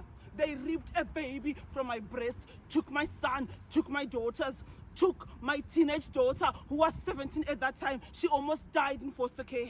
Took my boys, separated all my children. As I was crying, as I was grieving, I wrote to Diane Abbott. Last year in February, I reached out to her. Have we gotten to the part where it looks like they groomed a Texan woman into being a slave for them? I haven't gotten into the details of it. We've seen her in some of the videos. Oh, this is a black woman. She's in parliament. She's in the government. She always speaks about black. Neil Bornstein says it's the Hebrew word for life on her forehead, in case anyone's curious. The Hebrew word for life. People, so she'll understand my plight. I wrote to her. And what does she do? Diane Abbott, she replied me. And she said, the case is already in court. Let the courts deal with it. It's out of my jurisdiction. I've got nothing to do with your case. From that moment, I prayed to my God, Yahweh, and I said, Diane Abbott, you are going to fall. These Edomites, you're such a sellout. You're such a coconut. You've been a laughing stock in this country for years. You mock your own Afro hair. You're a confused coconut, Diane Abbott. And yesterday when I saw you trending, that they are spitting you out, the Edomites have always... Is coconut like, black on the outside, white on the inside type insult? Because that's the vibe I'm getting from what she's saying, and she's calling her a coconut. Lennon Cat says, not me, I grew up with a normal religion where we gathered on Sundays and sometimes Wednesdays to drink the blood and eat the flesh of a dead god. Trusted, Diane Abbott, you are going to fall, and your fall shall be great. You do not deserve to even represent black people. You are a sellout. Did she claim to represent black people? I don't know if she did. An Edomite pleaser. And this is the beginning of your fall. The internet is a portal. I know you will watch this video for refusing to hear my cry. Did she say the internet is a portal? It's a series of tubes. For refusing to help me because you've got a voice. You know what is happening in this country. You know how the children, black children, are being harvested by the local authorities who are Freemasons.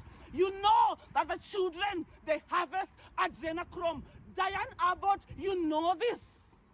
Yet you keep quiet. Okay, so we got to the adrenochrome portion of the beliefs. That's good. The internet has been so great for everyone and hasn't been a mistake at all. I'm so glad I've built my career off of a device that has literally driven millions of people insane. Now, let the Edomites spit you out. You are going to fall, Diane Abbott. This is just the beginning. For what you have done, turning a blind eye on the suffering of black women like me, you are going to fall, Diane Abbott.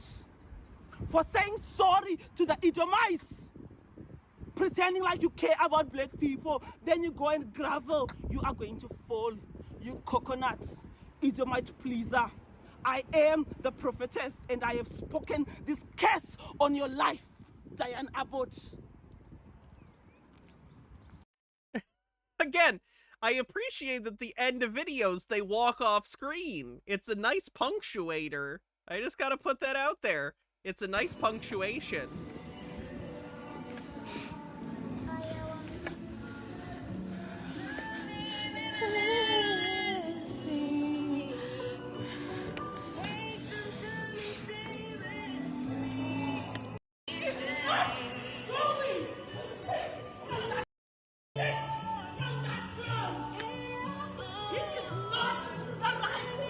Yeah, I don't know if that's an effective protest.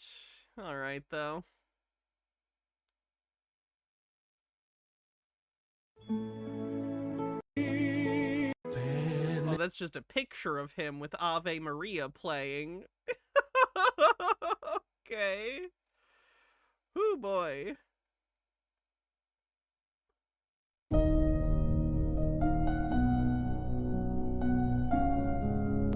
Do we know why their children were removed? They live in tents in the woods. I think that's why. I don't know the actual, like, charge that it would be some kind of neglect. I know to some extent she was not teaching them well enough, too, for the homeschool stuff. But I don't know the specifics of the charges.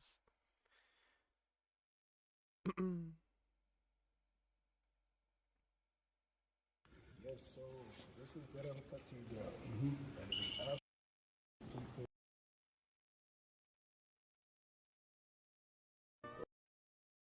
There are several kinds of black people who are. Oh boy. Alright.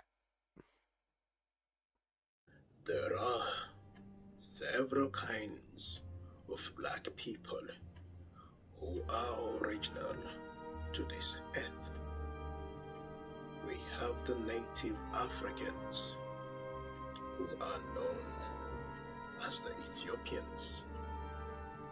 We have the native black people of America who are known as the Black Egyptians. America's Egypt? Okay, noted. We have the native black Arabs. All the Ishmaelites. Does he just not believe in, like, evolution and the out of Africa hypothesis? Like, is he... Were black people. We have the native black Hebrew Israelites, who are the natives of Great Britain. We have the native Romans, who were called the Etruscans, and they were black people. All the people in Spain during the time were black people. All the people in Portugal were black people. All the people who were in Great Britain, before the Union Jack, as they call it, before the Union flag, 400 years ago. Wait, he thinks before 400 years ago everyone in the UK was black? Oh boy. Were black people. The Druids were black people. The Jacobites were black people. The Irish people were black people. The Welsh were black people. Oh, holy shit, yeah, he's just claiming... Britain was He's claiming that all the indigenous populations of the UK were black. Oh no. By the black Hebrew Israelites. But 400 years ago, when they created the Union Jack, that was the time my ancestors were forgotten. The prophecy of Scotland after the great defeat by the Edomites also says, after 400 years, there shall be a new king for the people of Scotland. And the true people of Scotland were black. You think this guy likes the movie Highlander? These were known as the Jacobites, and these were the people who were enslaved and sent to the four corners of the earth before the Wait, he thinks that the origin of, like, the people who were kidnapped in the transatlantic slave trade were from Scotland? Atlantic slave trade in Africa. Slavery began in Great Britain, and it marks the 400 years return and the 400 years prophecy of slavery predates Great Britain by a lot. Rebirth of the chosen people back to the land they used to own, and the chosen black people who used to be in the land of Kubala, who used to be in the land of Great Britain, are returning from the land they were sold into, from Jamaica, from Africa, from United States of America, from North America, from Brazil, Haiti, Trinidad and Tobago, and they are returning back to Great Britain for the return of the kingdom of Kubala. Until then, none shall sleep. All right then.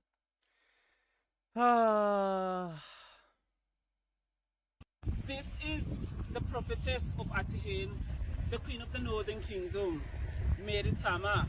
I am the mother of Chaka, whom you can see here. My children were kidnapped by Durham County Council 1.5 years ago.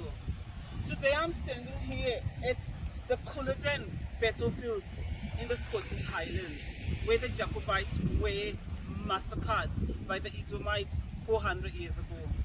This is a very, very historical place, and we are here to do our rituals, and we have returned to the place we used to own. Everything that's happened here 400 years ago is connected to what has happened today. My children going into captivity. My children are going to return back to their borders. There is a saying in Shona which says, Chisinga Pere Chinoshura. If you think that what happened here in Scotland, in the Highlands, 400 years ago, is just going to disappear into thin air, you didn't know what's coming. If you think I'm just a nobody whom you took your children from, you don't know what's coming. There is a reason why you have to put a signpost that this is the battlefield where the Jacobites were slaughtered, deported from this country, and defeated. There's a reason why every single year people come to visit this place. There's a reason why today they make money out of this place. Jesus Christ. I'm starting to think these guys aren't okay. Don't know about you. Oh, Jesus.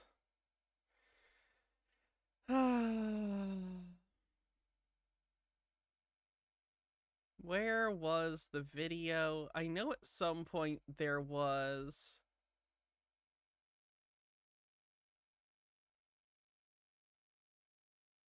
Where was it? I am the handmaid. Oh, here, this is what I want. This is the woman who I was am the handmaid. basically convinced by the two main ones, the king and the queen, to move to Scotland. She's American, and she was convinced to come and be the handmaiden to the queen. Basically, they have a three-person relationship that is incredibly hierarchical. The king and the queen are like, they're sort of equals-ish, although the king is above the queen. But, you know, they have like a relationship, and then kind of below that relationship, subordinate to that, is the handmaiden, which is incredibly unhealthy, and not how you should do polyamory if you're gonna do it. Of Queen Anne. I am the inferior mistress. And She says she is the inferior mistress. I also play as a surrogate for the queen. I'm also the bondwoman of the king, which means I do not have the formal title of a wife, but he is my husband. And we are... So she's not a wife. She doesn't get to be a wife, because that would presumably bestow upon her some sort of respect within the relationship. But he is her husband. He's her husband. She's not his wife. Yikes. a tribe. The kingdom of Kubala has been on a pilgrimage to our lost heritage following... Sorry, Altered Undying. Altered Undying says, okay, so black people were around in early Britain, but a lot of them came with the Romans. On the Isle of Man, they found the skeleton of a black woman. Also, a black military unit was at Hadrian's Wall, because Romans. I wonder if this is them not understanding the Cheddar Man? I don't know. I really don't. I know that I saw someone else cite around the period that they're talking about, the first Queen Elizabeth had some order expelling Moorish people from Great Britain because she was concerned that they were taking English jobs. Because time is a flat circle. So they might be thinking about that. I don't know, though. The roots of our ancestors back to the land where Jacob, our forefather, laid his stone, the stone of scorn. Oh, and Viz with a tip says, enjoying all the British stuff, thanks. No problem. And he blessed it with oil.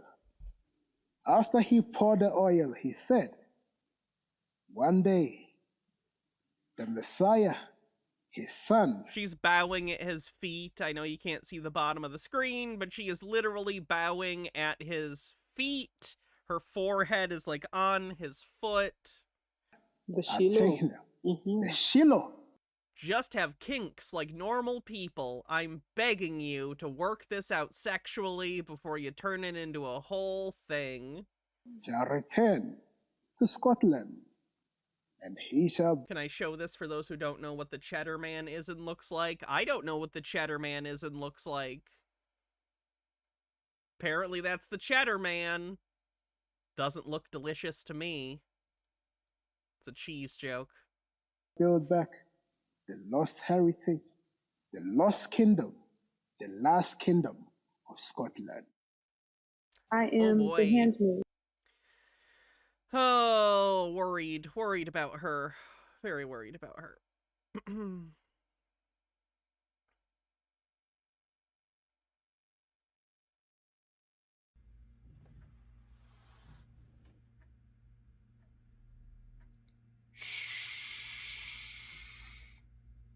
Silence.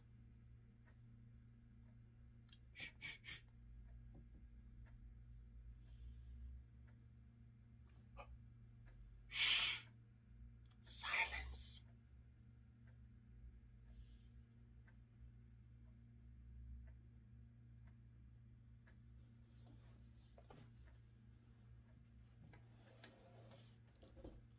The Edomites have lost their power.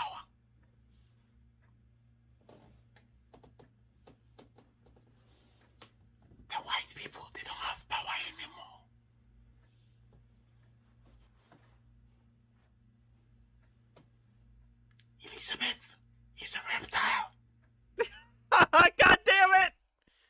reptilians on the bingo card.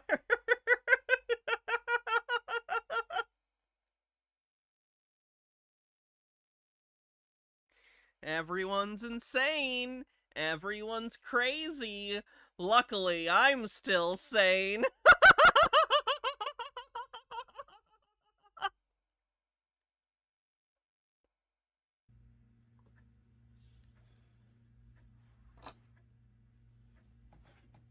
Elizabeth drinks human's blood, especially babies.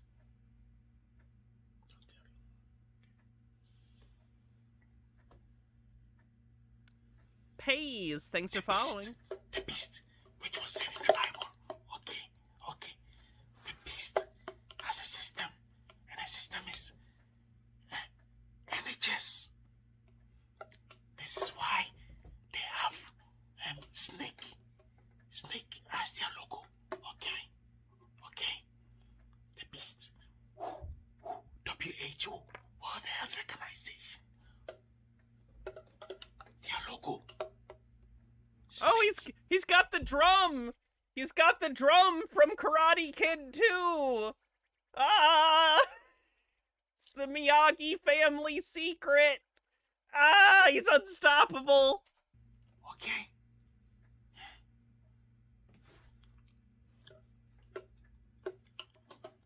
Kolebu Teaching Hospital, Ghana. The doctors, snake. Okay. Yes. It's all part of the beast system. It's a beast.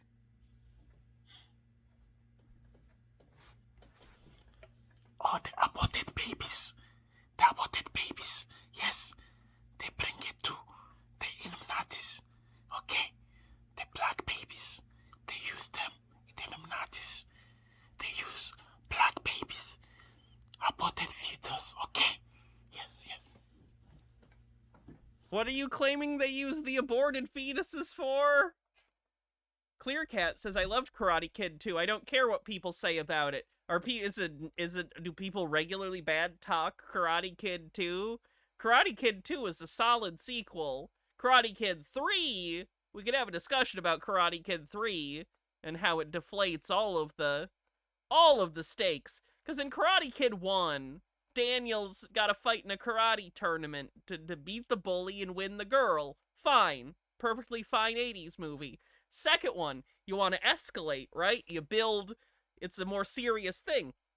He's a little older. He visits Miyagi's hometown. I'm forgetting the name of it. Okinawa. He visits Okinawa, and he gets in a fight to the death at the end, right? It's a fight to the death, right? That's an escalation. Tournament in the first one. Second movie, fight to the death. Third movie, tournament again. I know that there's more stakes going on too with like the bonsai shop and stuff, but I don't give a fuck about the bonsai shop. You can't go from fight to the death in Okinawa to like Central California karate tournament again. I don't know. That's my major criticism of Karate Kid 3. Don't tell anyone, okay?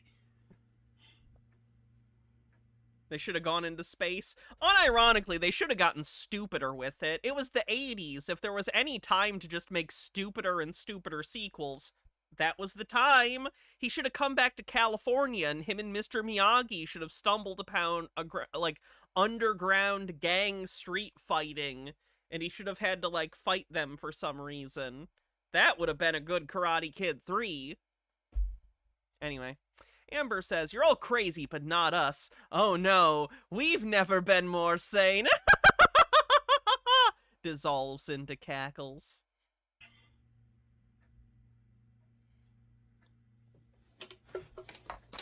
Social services. Yes. They are also part of the peace system.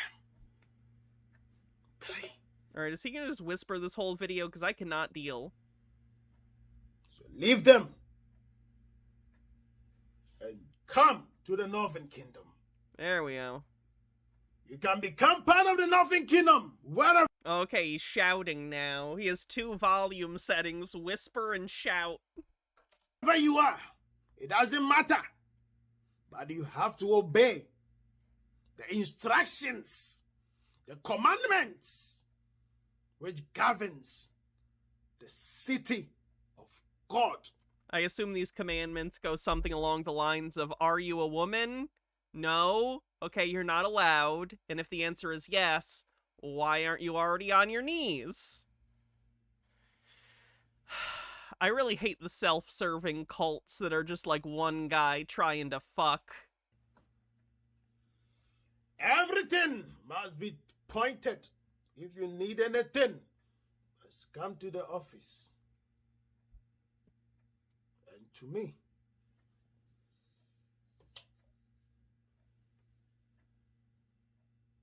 All issues, all concerns. If you're looking for a job, whatever it is, go to the office. It comes to us. And we shall help you the best way that we can. Together, we can do this. If we come together, we can do this and leave behind your corrupt government who do not have any idea how to rule a nation.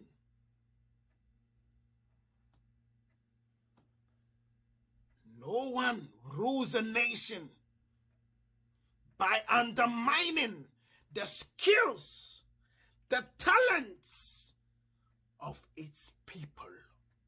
No. This guy gives full cult leader vibes. Well, he's the leader of the cult, so that tracks. You cannot govern a nation if you do not treasure the skills and the talents of the people.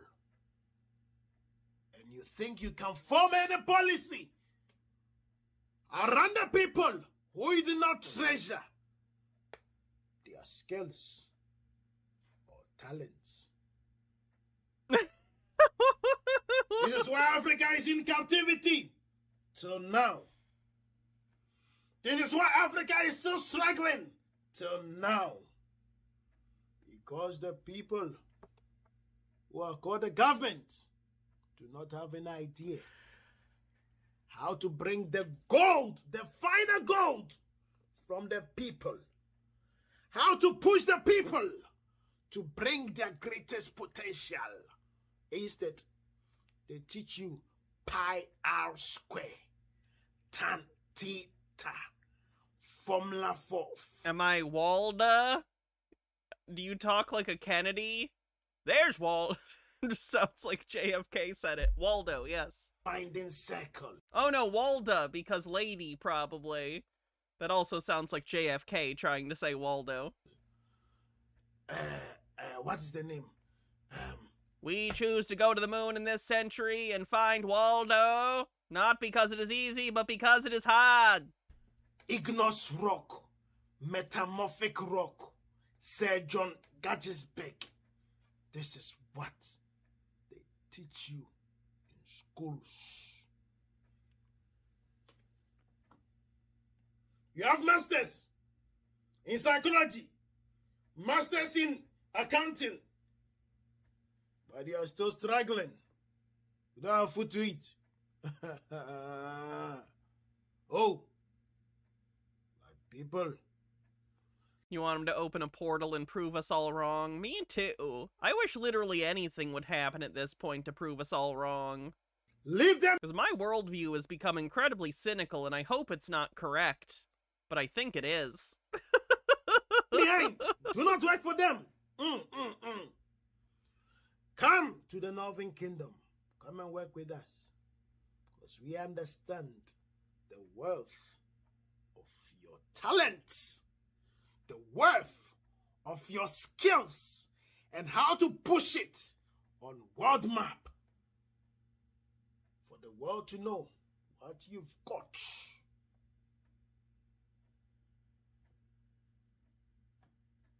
can't do that on my own. I've not heard that Spokane Dog Man. Ugh. Together, we can have them back. We can have back the pride of black power and excellence.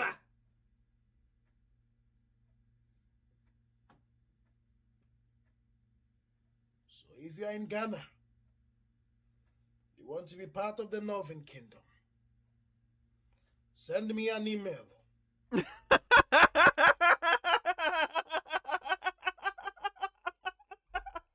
Sorry, there's something about being incredibly grandiose for 5 minutes and acting like you're the king and then being like, all right, shoot me an email. I'm also on LinkedIn. Outline what you are good at. Just tell me what you are good at. That's all. Tell me your name and what you are good at. Do you think he has a Gmail account, or does he have like a special king domain? Let's see how together we can become the greatest powerhouse on earth. This is the power all the white people, all the Edomites are afraid of. They come and steal your blessings. They come and steal your gold. They come and steal your wisdom. Yet,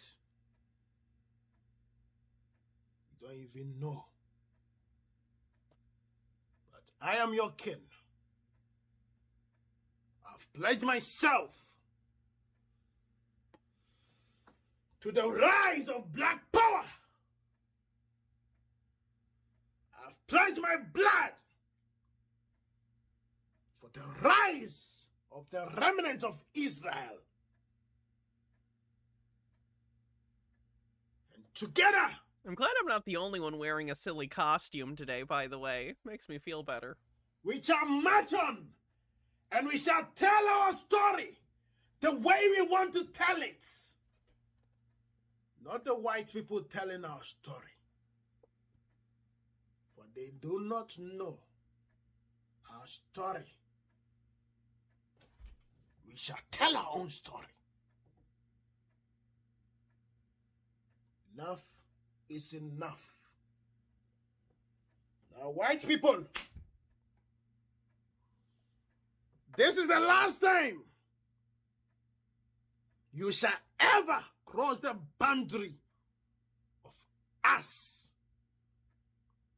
This is the last time you shall kill our people. This is the last time you shall take our children. This is our last time you shall make a fool out of the bloodline of Israel. I think you do a good job making a fool of yourself. I think that no one needs to do that for you, to be honest. I think he practices his gestures. Oh, yeah, for sure. Elizabeth. Elizabeth. Elizabeth. You've heard this voice before. You know me. It's the last time you will ever make a fool of my people.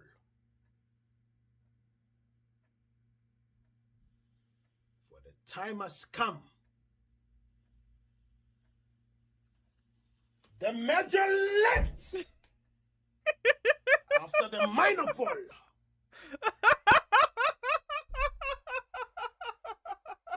It goes like this: the fourth, the fifth, the minor fall, the major lift. The major left after the minor fall. Arise, my people! Arise and claim back your pride and your excellence. Come to the Northern Kingdom. Your king has spoken.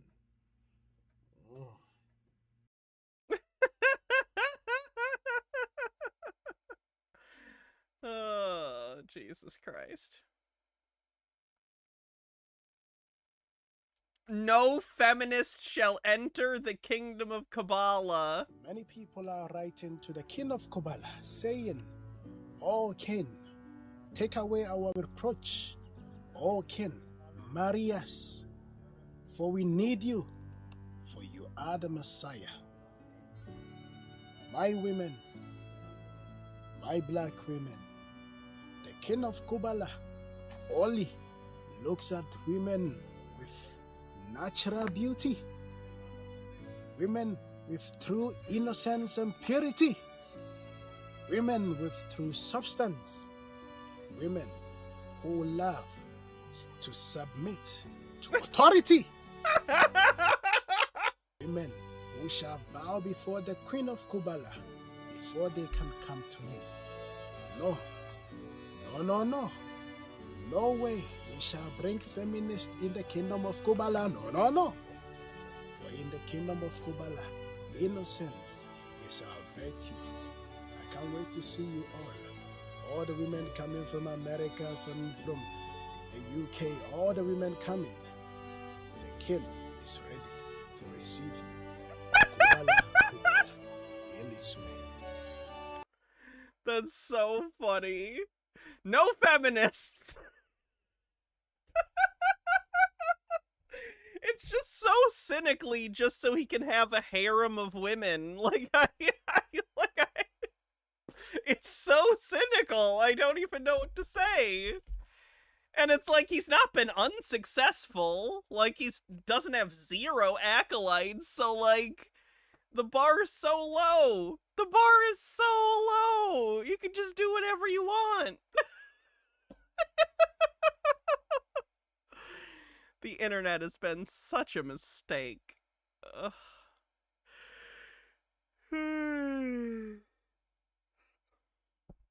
I am Lady Safi, the First Lady of the Northern Kingdom, and this is my prophetess, the Queen of the North. To all you Zimbabweans who have called the police and called social services for the children to be taken away from their home shall face the wrath of Yehovah. For the time has come for all of you Zimbabweans to hear the voice of the First Lady and to hear the words of the prophetess. Now to you, Olinda Chapel, listen to me. You think because you are half Edomite that you have power. But now the vengeance of the God of Israel, Yehovah, is upon you. To you, Shinga Muzuka, how do you as a black man call social services on the own mother of your children? You shall be probably because they're very concerned that the kids are being mistreated. Rightfully so. First, finally, to you, Lloyd Gasho, how do you, the uncle of your nieces and nephews, allow them to be taken into care by the Edomites? You and your family shall be cursed forever by Yehovah. I am Lady Safi of the kingdom of Kubala, and I have spoken. Well, and there's her doing handmaiden shit. Ugh, so weird. So weird. Again, just do kink. Just do kink. Like, if you want to be, like, subservient to someone, do role play. Like, do not make this a real part of your life where you're actively under someone. Like, in real life, why would you do this? So they're just calling people race traitors or whatever, huh? Yeah, basically. Basically.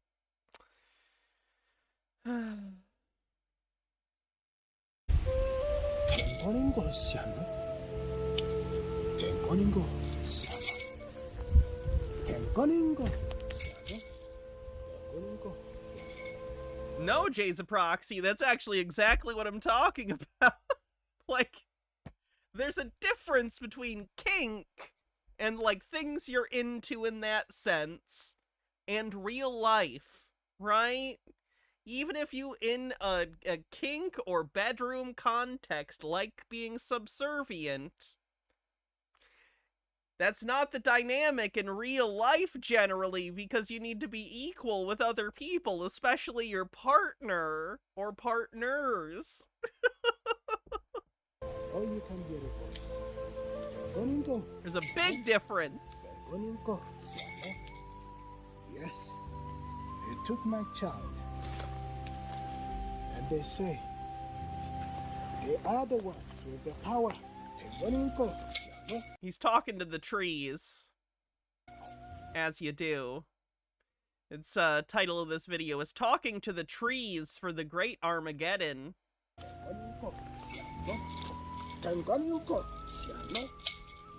the powers of the heavens and the earth are awakened, and our great ancestors have been awakened. We have come to the Scottish Highlands, and we have wakened the spirit of the dead. Jacobites, did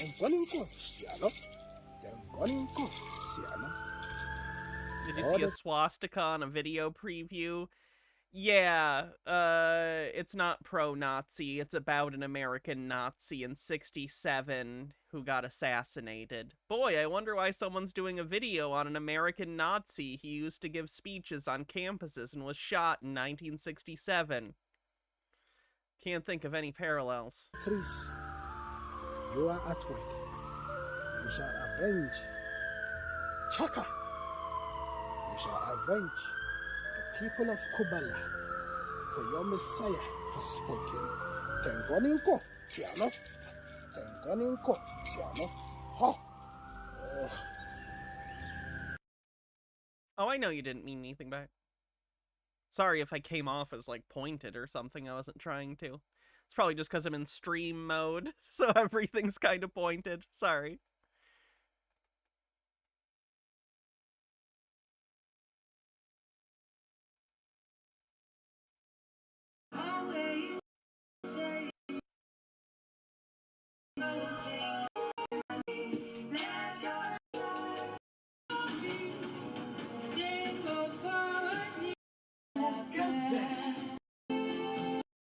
Welcome. Israel. Of nations, whole entire creation took 7 days. If we ever interacted in person, we'd both be apologizing profusely. Yeah, I just apologize for everything all the time. It gets incredibly annoying. 6 days. And the last day, which is the 7th day, he rested. And he called it holy.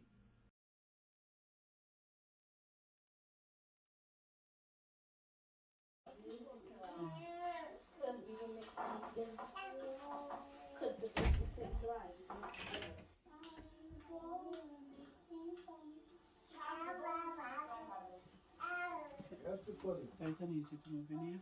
What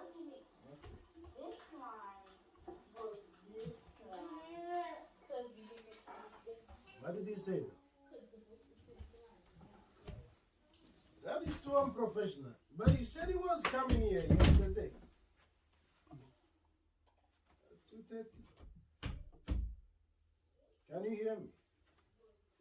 I said at 2:30.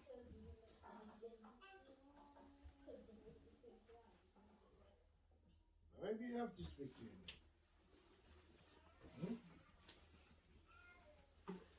Speak to him and call me. Is this just him showing off that his wife brings him stuff?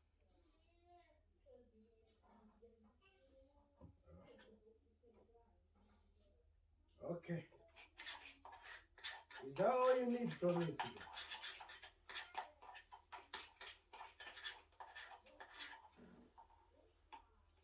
Okay, make it a point this time. Like, is this supposed to be like, ha ha, look at me, my wife does stuff for me?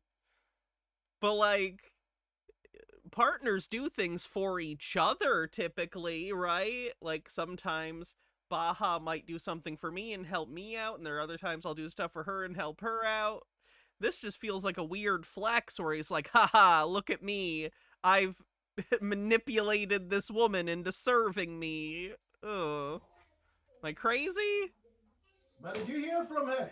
And yes, for a king, that's an underwhelming office. My office is bigger than that, by quite a bit, actually. I know you guys can't see, but you guys can't see most of my office. It goes on at least double what you can, like, more than double what you can see here. Did she call you?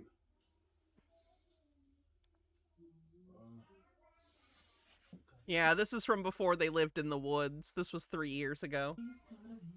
Okay.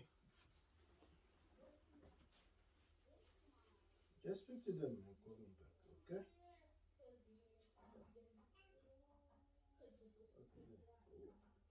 Just call me back, okay? I have to go now. Just call me back, okay? Call me back in the morning, okay? All right, I'll speak to you. What is this now? Is it supposed to be what am I supposed to be feeling here? What is it? I'm seeing your face. Your No, face. wait. Like, did you talk about this? I did say something. No, wait. Come on, next time when I'm on the call, Mary, just choose your time right. You know I'm speaking to someone. Don't do that. What are you even putting on my face? It's the avocado line to make your face all... No, come on. Why would you I'm upload so busy, this? I'm so tired. You know you put this Oh on my your- gosh! Oh, why would you even look at my boobs and everything? Why would you even do that?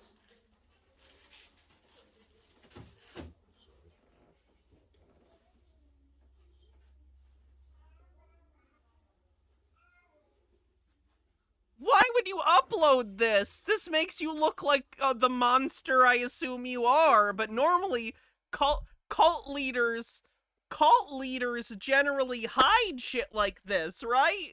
You would generally do this stuff behind closed doors and when the camera isn't on so people don't see that this is what you're really like, but he's just letting them upload it? What?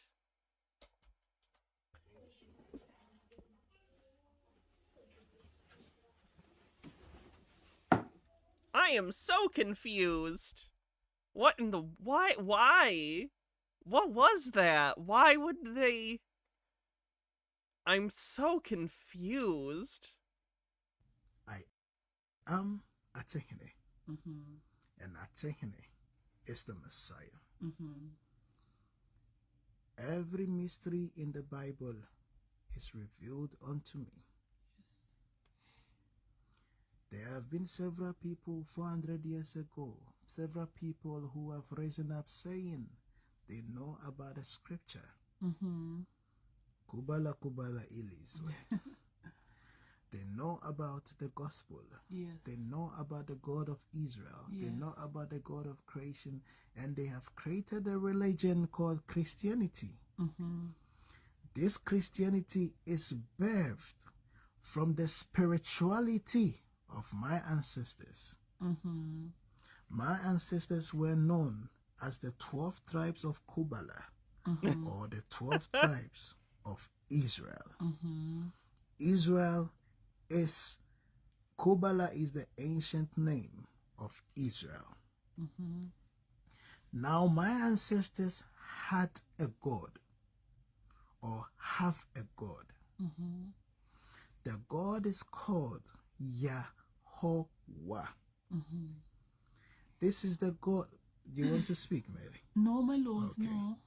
This is the god they have abbreviated Again, he's like, shut up, bitch. Jesus his Christ. name Mm-hmm. to say YHWH. Mm-hmm. This full name is Yahweh. Mm-hmm. And this is the same God. They have changed his name. English people or whatever, the white, the Edomite have changed his name to say Jehovah. Mm-hmm. His true name is Yahweh. Mm-hmm. And now, as we speak today, Mm-hmm. there have been several people who are saying there is no God, Yeah. especially Edomite, white people say there is no God.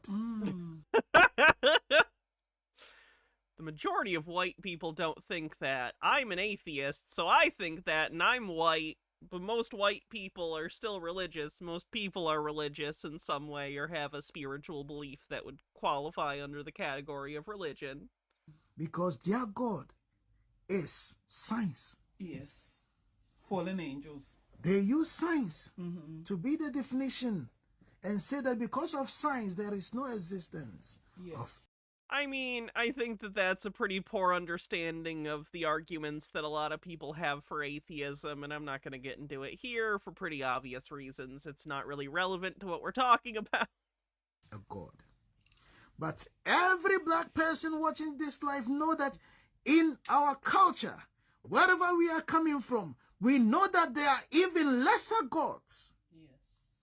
There are certain deities we tap into. Our culture, several people have seen several gods we use. Oh, there's some smoke. Even in our culture. Yes. These are the marine gods. Sometimes we go to and perform certain rituals. We see things. We know there is a God. There is a power. There is a spirit. Yes. Somewhere. But Christians have combined all the gods to say that there is one God. No. There are several gods on this land, in the earth, and also in the heavens. There is no one God. But there is one God who created the heavens and the earth. Yes. And he is Yahweh. Aside him, there are several other gods. Some are. I think that's why he even says, "You shall have no other gods apart from me." Exactly. What is the god of that Zimbabwe? The one, the snake. What is it called? Nyami Nyami. Nyami Nyami is a god. Yet when you are speaking, you say, "I pray to God that God should." Which God are you praying to? Exactly. Oh dear God, please bless me with. Which God are you praying to? I mean, if God can't figure it out, they're not very good at their job, are they? His name is not God. When you say God, it's ambiguous. It's just like... This is just such a lack of understanding of, like, religion in general and the difference between monotheism and polytheism. And the other word, not polytheism, but when you're aware or believe that there are other gods, but you don't necessarily worship them all. I forget, there's a specific name for that. Going to Ghana and saying that I'm looking for Kofi. Everyone... Henotheism. Is called Kofi. Everyone born on Friday is called Kofi. So if you go to Ghana and say, I'm looking for Kofi, there are 20 million Kofi, you'll see. Yes, that's the same of saying God. It's the same concept as when you say God. Which God are you talking about? And now they will tell you that, say, the God in heaven. But the Bible says that in the beginning, God created the heavens. God created the heavens and the earth. Yes. So when you are praying and you do not know how you are praying, and you say, "Oh, our God in heaven," which of the heavens are you talking about? That's why it's important to mention the name, because the power is in the name. It's very, very important to mention the name. I had a dream. In the dream, I was told when praying to me, you call me Yahweh. Very well. That is very powerful, my Nathaniel, because that is... I had a dream I was working at a McDonald's, but it was also a Culver's. Praise the Lord. His name. He has a name, and there is power in that name. Yahweh. So many times we say that, there's a saying in Africa, say that, if you are cursing someone and use the name of Jesus, he does not work. But you now use the gods of Mari, and you crack, and it works. Why? Because you do not know the true name of the God who has got the power. Sheesh.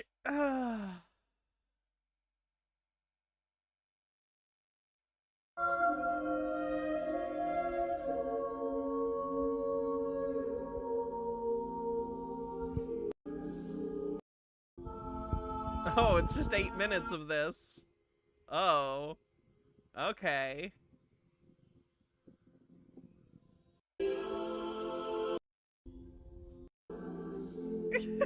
Why? Alright, they just, I guess, get weird and stare at the camera for 8 minutes. Good to know.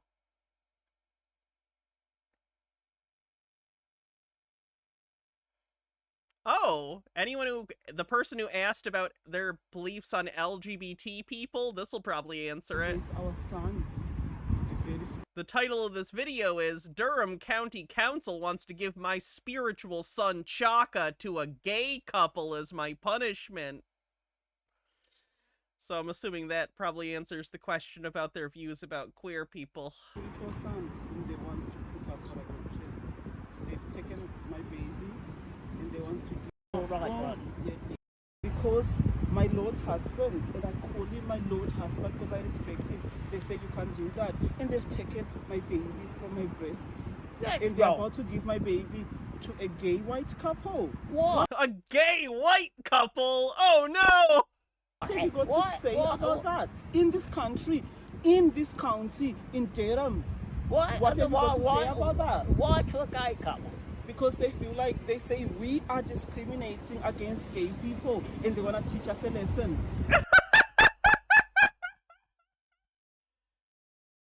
I don't believe that happened. I very rarely will just be like, no, that's a lie. But I'm gonna go ahead and say here, that's a lie. She made that up or she's delusional. That is not what happened. What have you got to say to the woman called Katie Grammer? Her name is Katie Grammer. She wrote all the reports. Idiot. She's an idiot, isn't it? Yeah. She sounds like an idiot. Yet she's a social worker. She sounds like an idiot. Got her. Cool beans. Cool beans. The darkest winter in human history has finally arrived is the name. You are witnessing the great apocalypse of the Cool. gods. Neat. Just a Peach with a tip says, I once had a dream about selling pretzels from my other job at McDonald's. The next day, McDonald's manager wanted me to bring them pretzels and they would pay me. Ooh. This time in history, none shall sleep. The darkest winter is approaching. All your so-called elite shall run to their bunkers.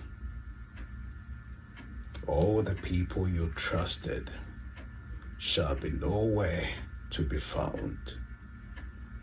The houses you've built, the cars you have, everything you have toiled. Midnight X says, feels more crazy this is happening in the UK and not the US. It is very America crazy coded, isn't it? For shall be destroyed.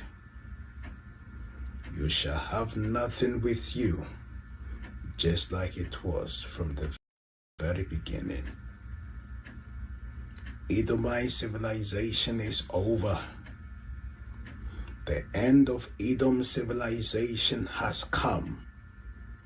For everything you have stolen from the native people, you shall lose it, not by war, but by the fury of the God of creation, the God of Kubala. He is speaking and the world is now running. He is speaking and the world is now in fear. For many people are asking, what is happening around the world? Why is there fire everywhere? Why is there hurricane everywhere?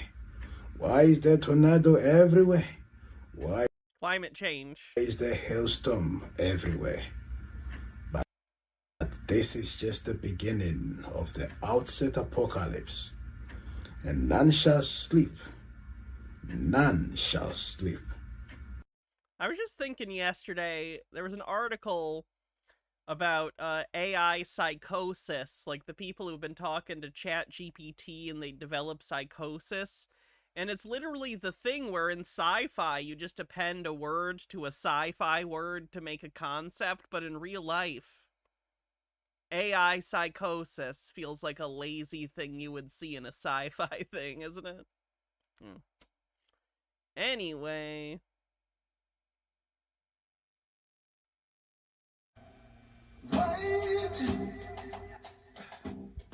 Bam, bam.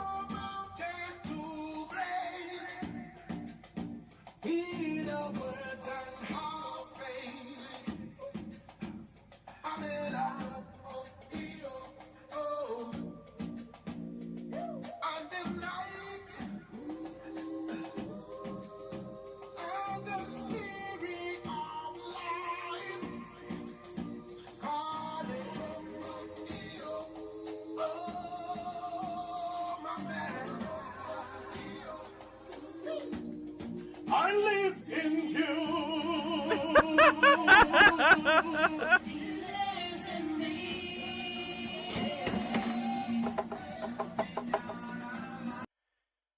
Okay.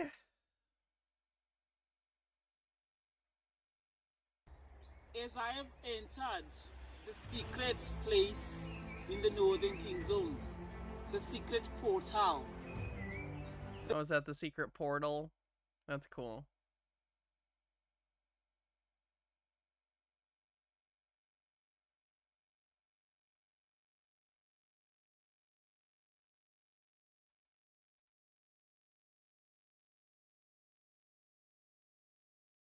The world is panicking. The seas are roaring. The land is breathing. The birds are ready. The locusts are preparing for the great vengeance of Yahweh. Well, that seems like a lot of the same. This should be a crime scene. Imagine. This should be a crime scene. That's not as fine.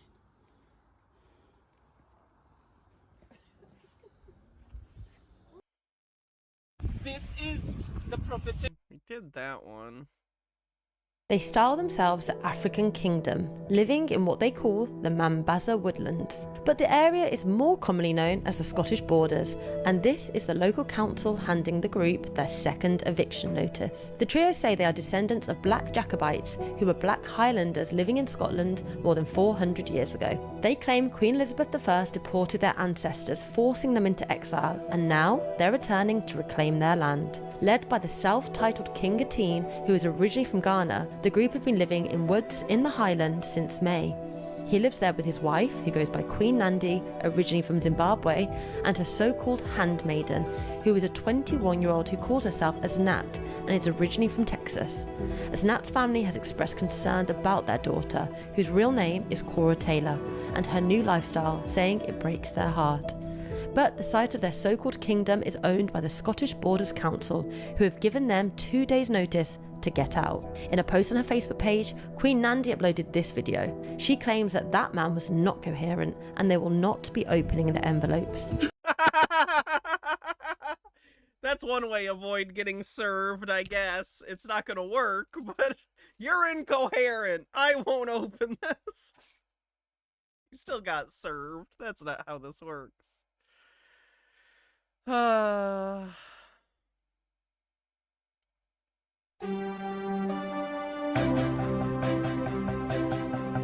Quand je t'aime, je l'aime. Jesus.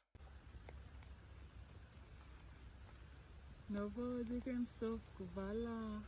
Nobody can stop Kubala. Nobody can stop Kubala.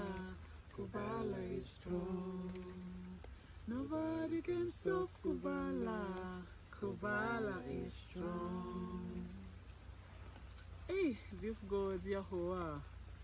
Today is Friday, the 19th of September. And the rain is just raining in Mambaza Woodlands. The rain is just raining. It's been a wet day all morning, isn't it? All afternoon. We are trying to put up the gazebo. Every video I've seen of him from the last year, most of the videos we've seen today are from like 2 or 3 years ago. All the videos of him out in the woods, he constantly has a joint in his mouth. And I'm genuinely curious, is he just spending all of his time blasted out of his fucking brain, so he really has no idea, like, how serious this is. Like, they're gonna get arrested, and I don't want them to. Like, these guys are nuts, but they need help. They don't need to be arrested, you know? But they're gonna if they don't stop. Ugh. Hopefully by Sabbath it will be up. And the fire. Second notice and a 2-day limit. Wonder if they actually moved. They actually did, but they were right on the property line of another property, so they basically moved like 10 meters to the left and reset up their camp in almost the same position, but it's different property, so now the police have to work with that property owner to go through all the stuff again to evict them, or to, you know, get them moved. It's paining, my lord. And I was just in the tent and just like relaxing in the tent, and I did a video, and as I was doing a video I heard shouting outside, Kubala, Kubala, we've brought gifts. This is Yahuwah. The press came this morning in the rain, and I was saying to you, my lord, that I wouldn't think the press would come whilst it's pouring down, and you said you already saw it in the spirits when you said they are coming today, and lo and behold they came to wake us up. But this is the doing of Yahuwah. Every time a report comes, because this morning it was a very different interview, they were asking all sorts of questions about a lot of things, bringing all sorts of reports, but then every single time a report comes, then another report comes soon after. This is the report of Yahuwah, which says, gifts shall be brought to the king, gifts shall be brought to the queen of Kubala. This is the report. And my lord husband, Baba Charo, in the last 15 minutes, all these gifts have come. They are very, very heavy, and it's a lot of gifts. These glad tidings have come to the kingdom of Kubala. Now, my lord husband, we've got, should I present this gift to you, Baba Charo? On my knees here is a very nice olive green Timberland waterproof jacket. It's, yeah, very proper, my king, very, very proper. So this is the first thing they presented to us, was this jacket. It's very nice, waterproof, very nice color. And they brought us a bacharo. Look at this. In the box, it's a barbecue grill. How beautiful is that? How cool. And a convenient fold-away barbecue with outstanding performance. Apparently it's very good. Where are the gifts coming from? I'm assuming their fans online are sending them stuff. I don't know for sure, though. Abacharo. So we are going to be... Now we've got, what, two fire pits, isn't it? 3, huh? 3. And yeah, and this one. Have they been in the woods during winter as well? That I don't know. I don't know how long they've been out here. We also, yes, this is Yahuwah. They've got us a whole bag of clothing, gloves, towels. I can see all sorts of clothing.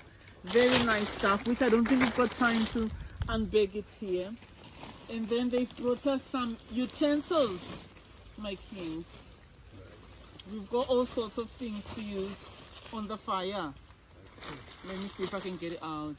Just like loads of utensils, birch logs, and porridge, golden command, urging people not to be kind. It's unheard of. Jesus Christ. Loud.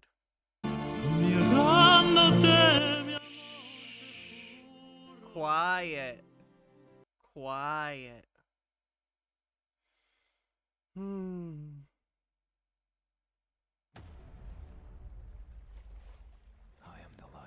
He does that eye thing.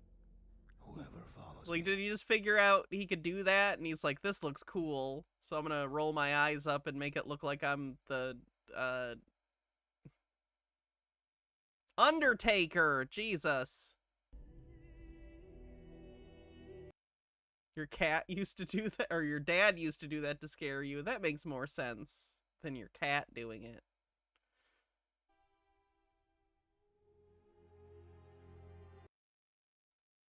Oh, they're live. Yehovah Sebastiani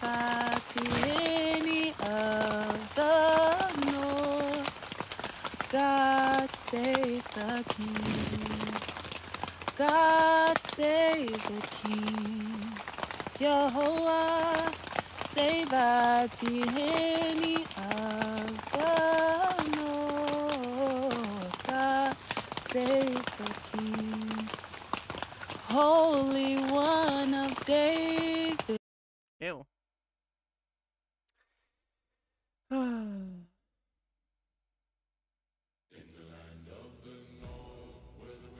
Oh no, they're using AI music. Ugh.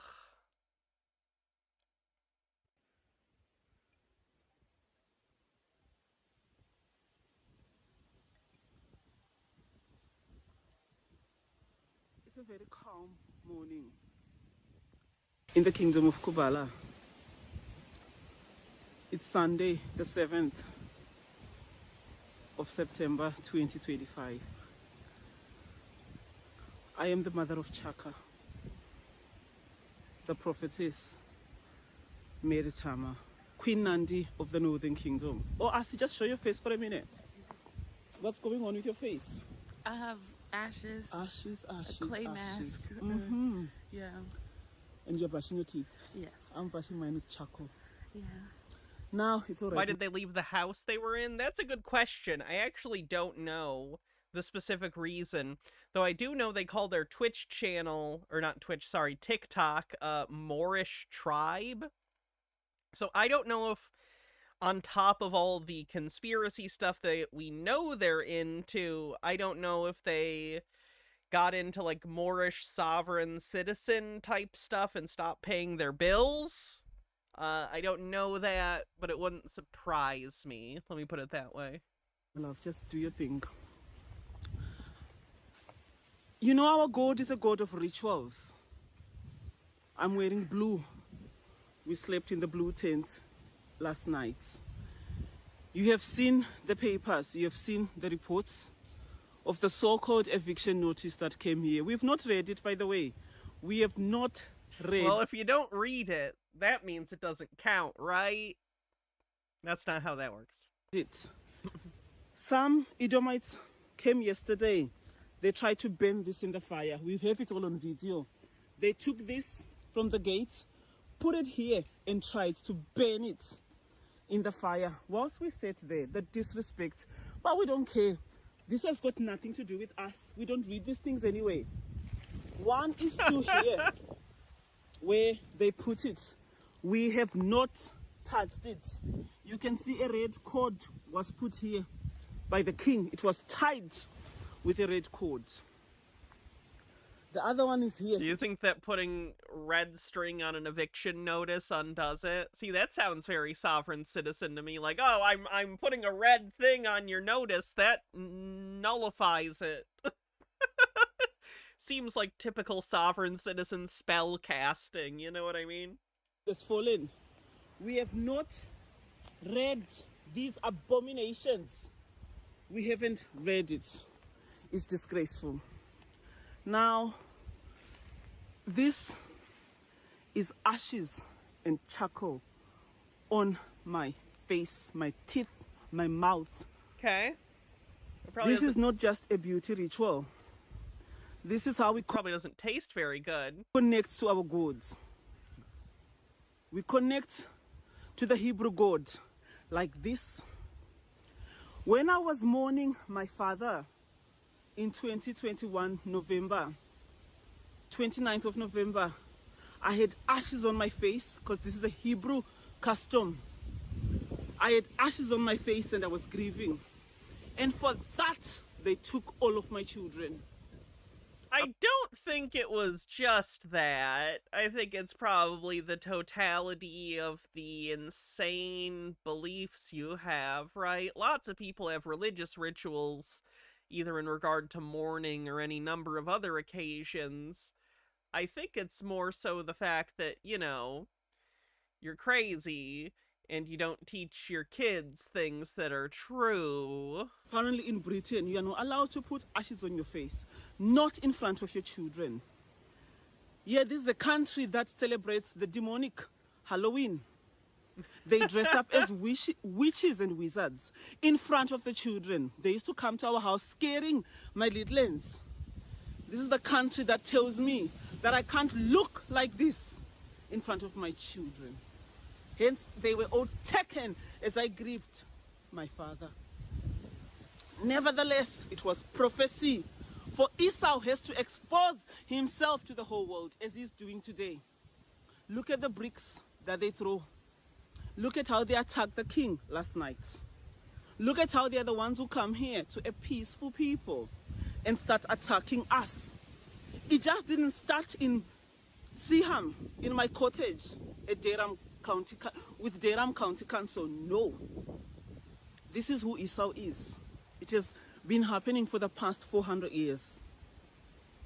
Edomites thinking they've got the power to treat us like this.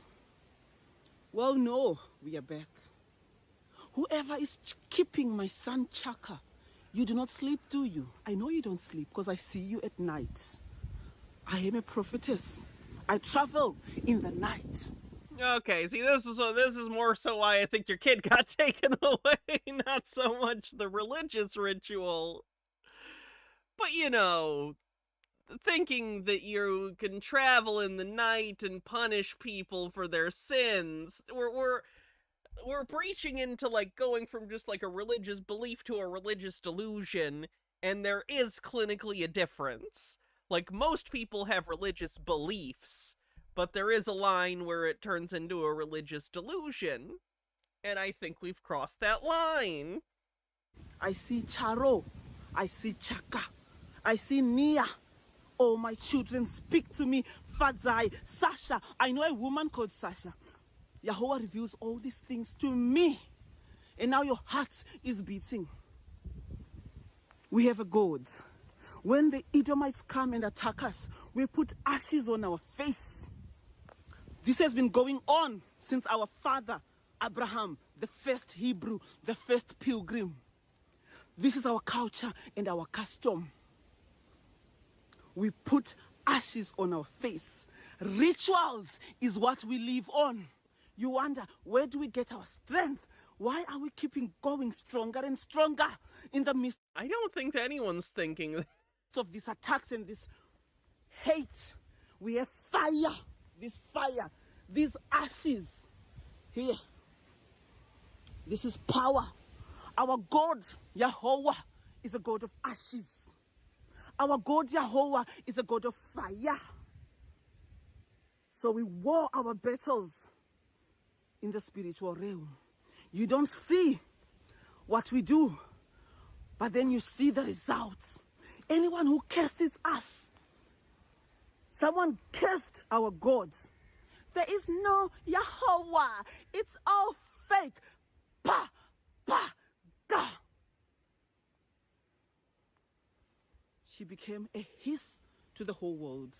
The whole world heard what Yahweh did. Yahweh crushed her. For she cursed our gods. You do not mess with the Hebrew gods. This land has been given to us by Yahweh. Chaka shall return. The same way they took him, they shall bring him back to me. For this is a war in Great Britain that they have started. I did not start this war. The government started it. You took my children for no reason other than ashes on my face and charcoal. Again, I don't think that's the reason. It might be something they listed, but I don't think it's the reason. Now what do you do with Chaka? Where do you send him in the day? Now you hide my babies. Because they are now the children of the most famous woman on earth. Of course I am. Okay, you think you're the most famous woman on earth. Okay, that's a delusion. You see? You're not helping your case. Who doesn't know Jean Gasho? Who doesn't know Queen Nandi of the She lost 7 children, but she almost always mentions the one son. Oh yeah, it's incredibly weird. Very weird that she's so focused on the one son. Who doesn't know Mary Tama, the prophetess? Now mark my words. Loveridge, Andrew Loveridge of Newcastle Courts, mark my words. I kind of look like Willem Dafoe's character from The Lighthouse if they made, like, The Lighthouse, the animated series for 6-year-olds. Eh. I know, I don't have a big enough dick to play Willem Dafoe. You are bigger than Jehovah. You mocked us in courts, and you said you decide the fate of my son Chaka. You said you are the one to decide the fate of Charo, as you mocked the Hebrew gods. Now do you sleep, Andrew? I know you don't sleep. I see you in visions. And I come to your house in visions. Gender swap lighthouse. This too is Yuri. And in dreams, for I am a prophetess. Mark my words, Great Britain. Vicky Brown, Lynn Weatherspoon, Katie Grammer. I know you're on medication. You're not the same again, are you? After what you did to my children, how you abused my boys. Uno, Ino, Ina. Francesca, your wife has left you. You fight every single day with your wife because of my boys that you abused in your so-called foster home. Mark my words. Chaka shall return. I am the mother of Chaka, and I have spoken. Chaka, when the walls fell. Hydrate.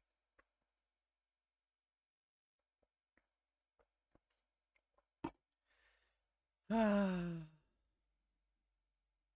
there anything else before we call it a night? We probably should call it soon. Oh, we could show the confrontation with the weird racist lady. Gonna touch me, you foul creature. I want to be clear, the white lady here sucks. Like, these people are delusional, but so's this fucking white lady. You're not gonna touch me. Gonna touch me, you foul creature. You're not gonna touch me. Gonna touch me, you foul creature. You're not gonna touch me. Gonna touch. Why is it only playing the last 5 seconds? What's up with TikTok? Gonna touch. Gonna touch. Ugh. I don't know how TikTok works. I hope it gets banned.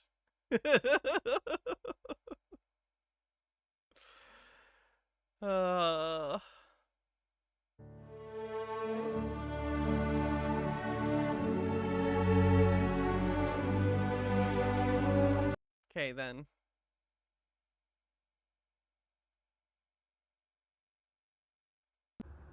This is the language of Kubala.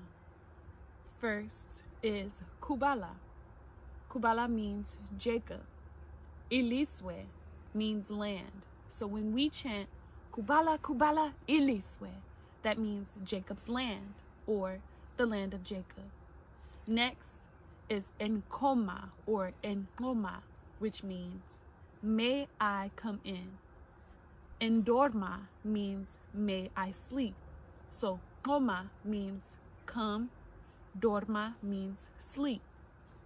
Next is... Okay. I gotta get going. I didn't realize how late it was, and I gotta get dressed for the murder mystery thing I'm doing.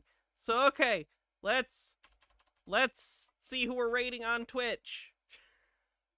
Thank you everyone for hanging out for another Cult Watch. If you haven't already, give me a follow on Twitch or a subscription on YouTube.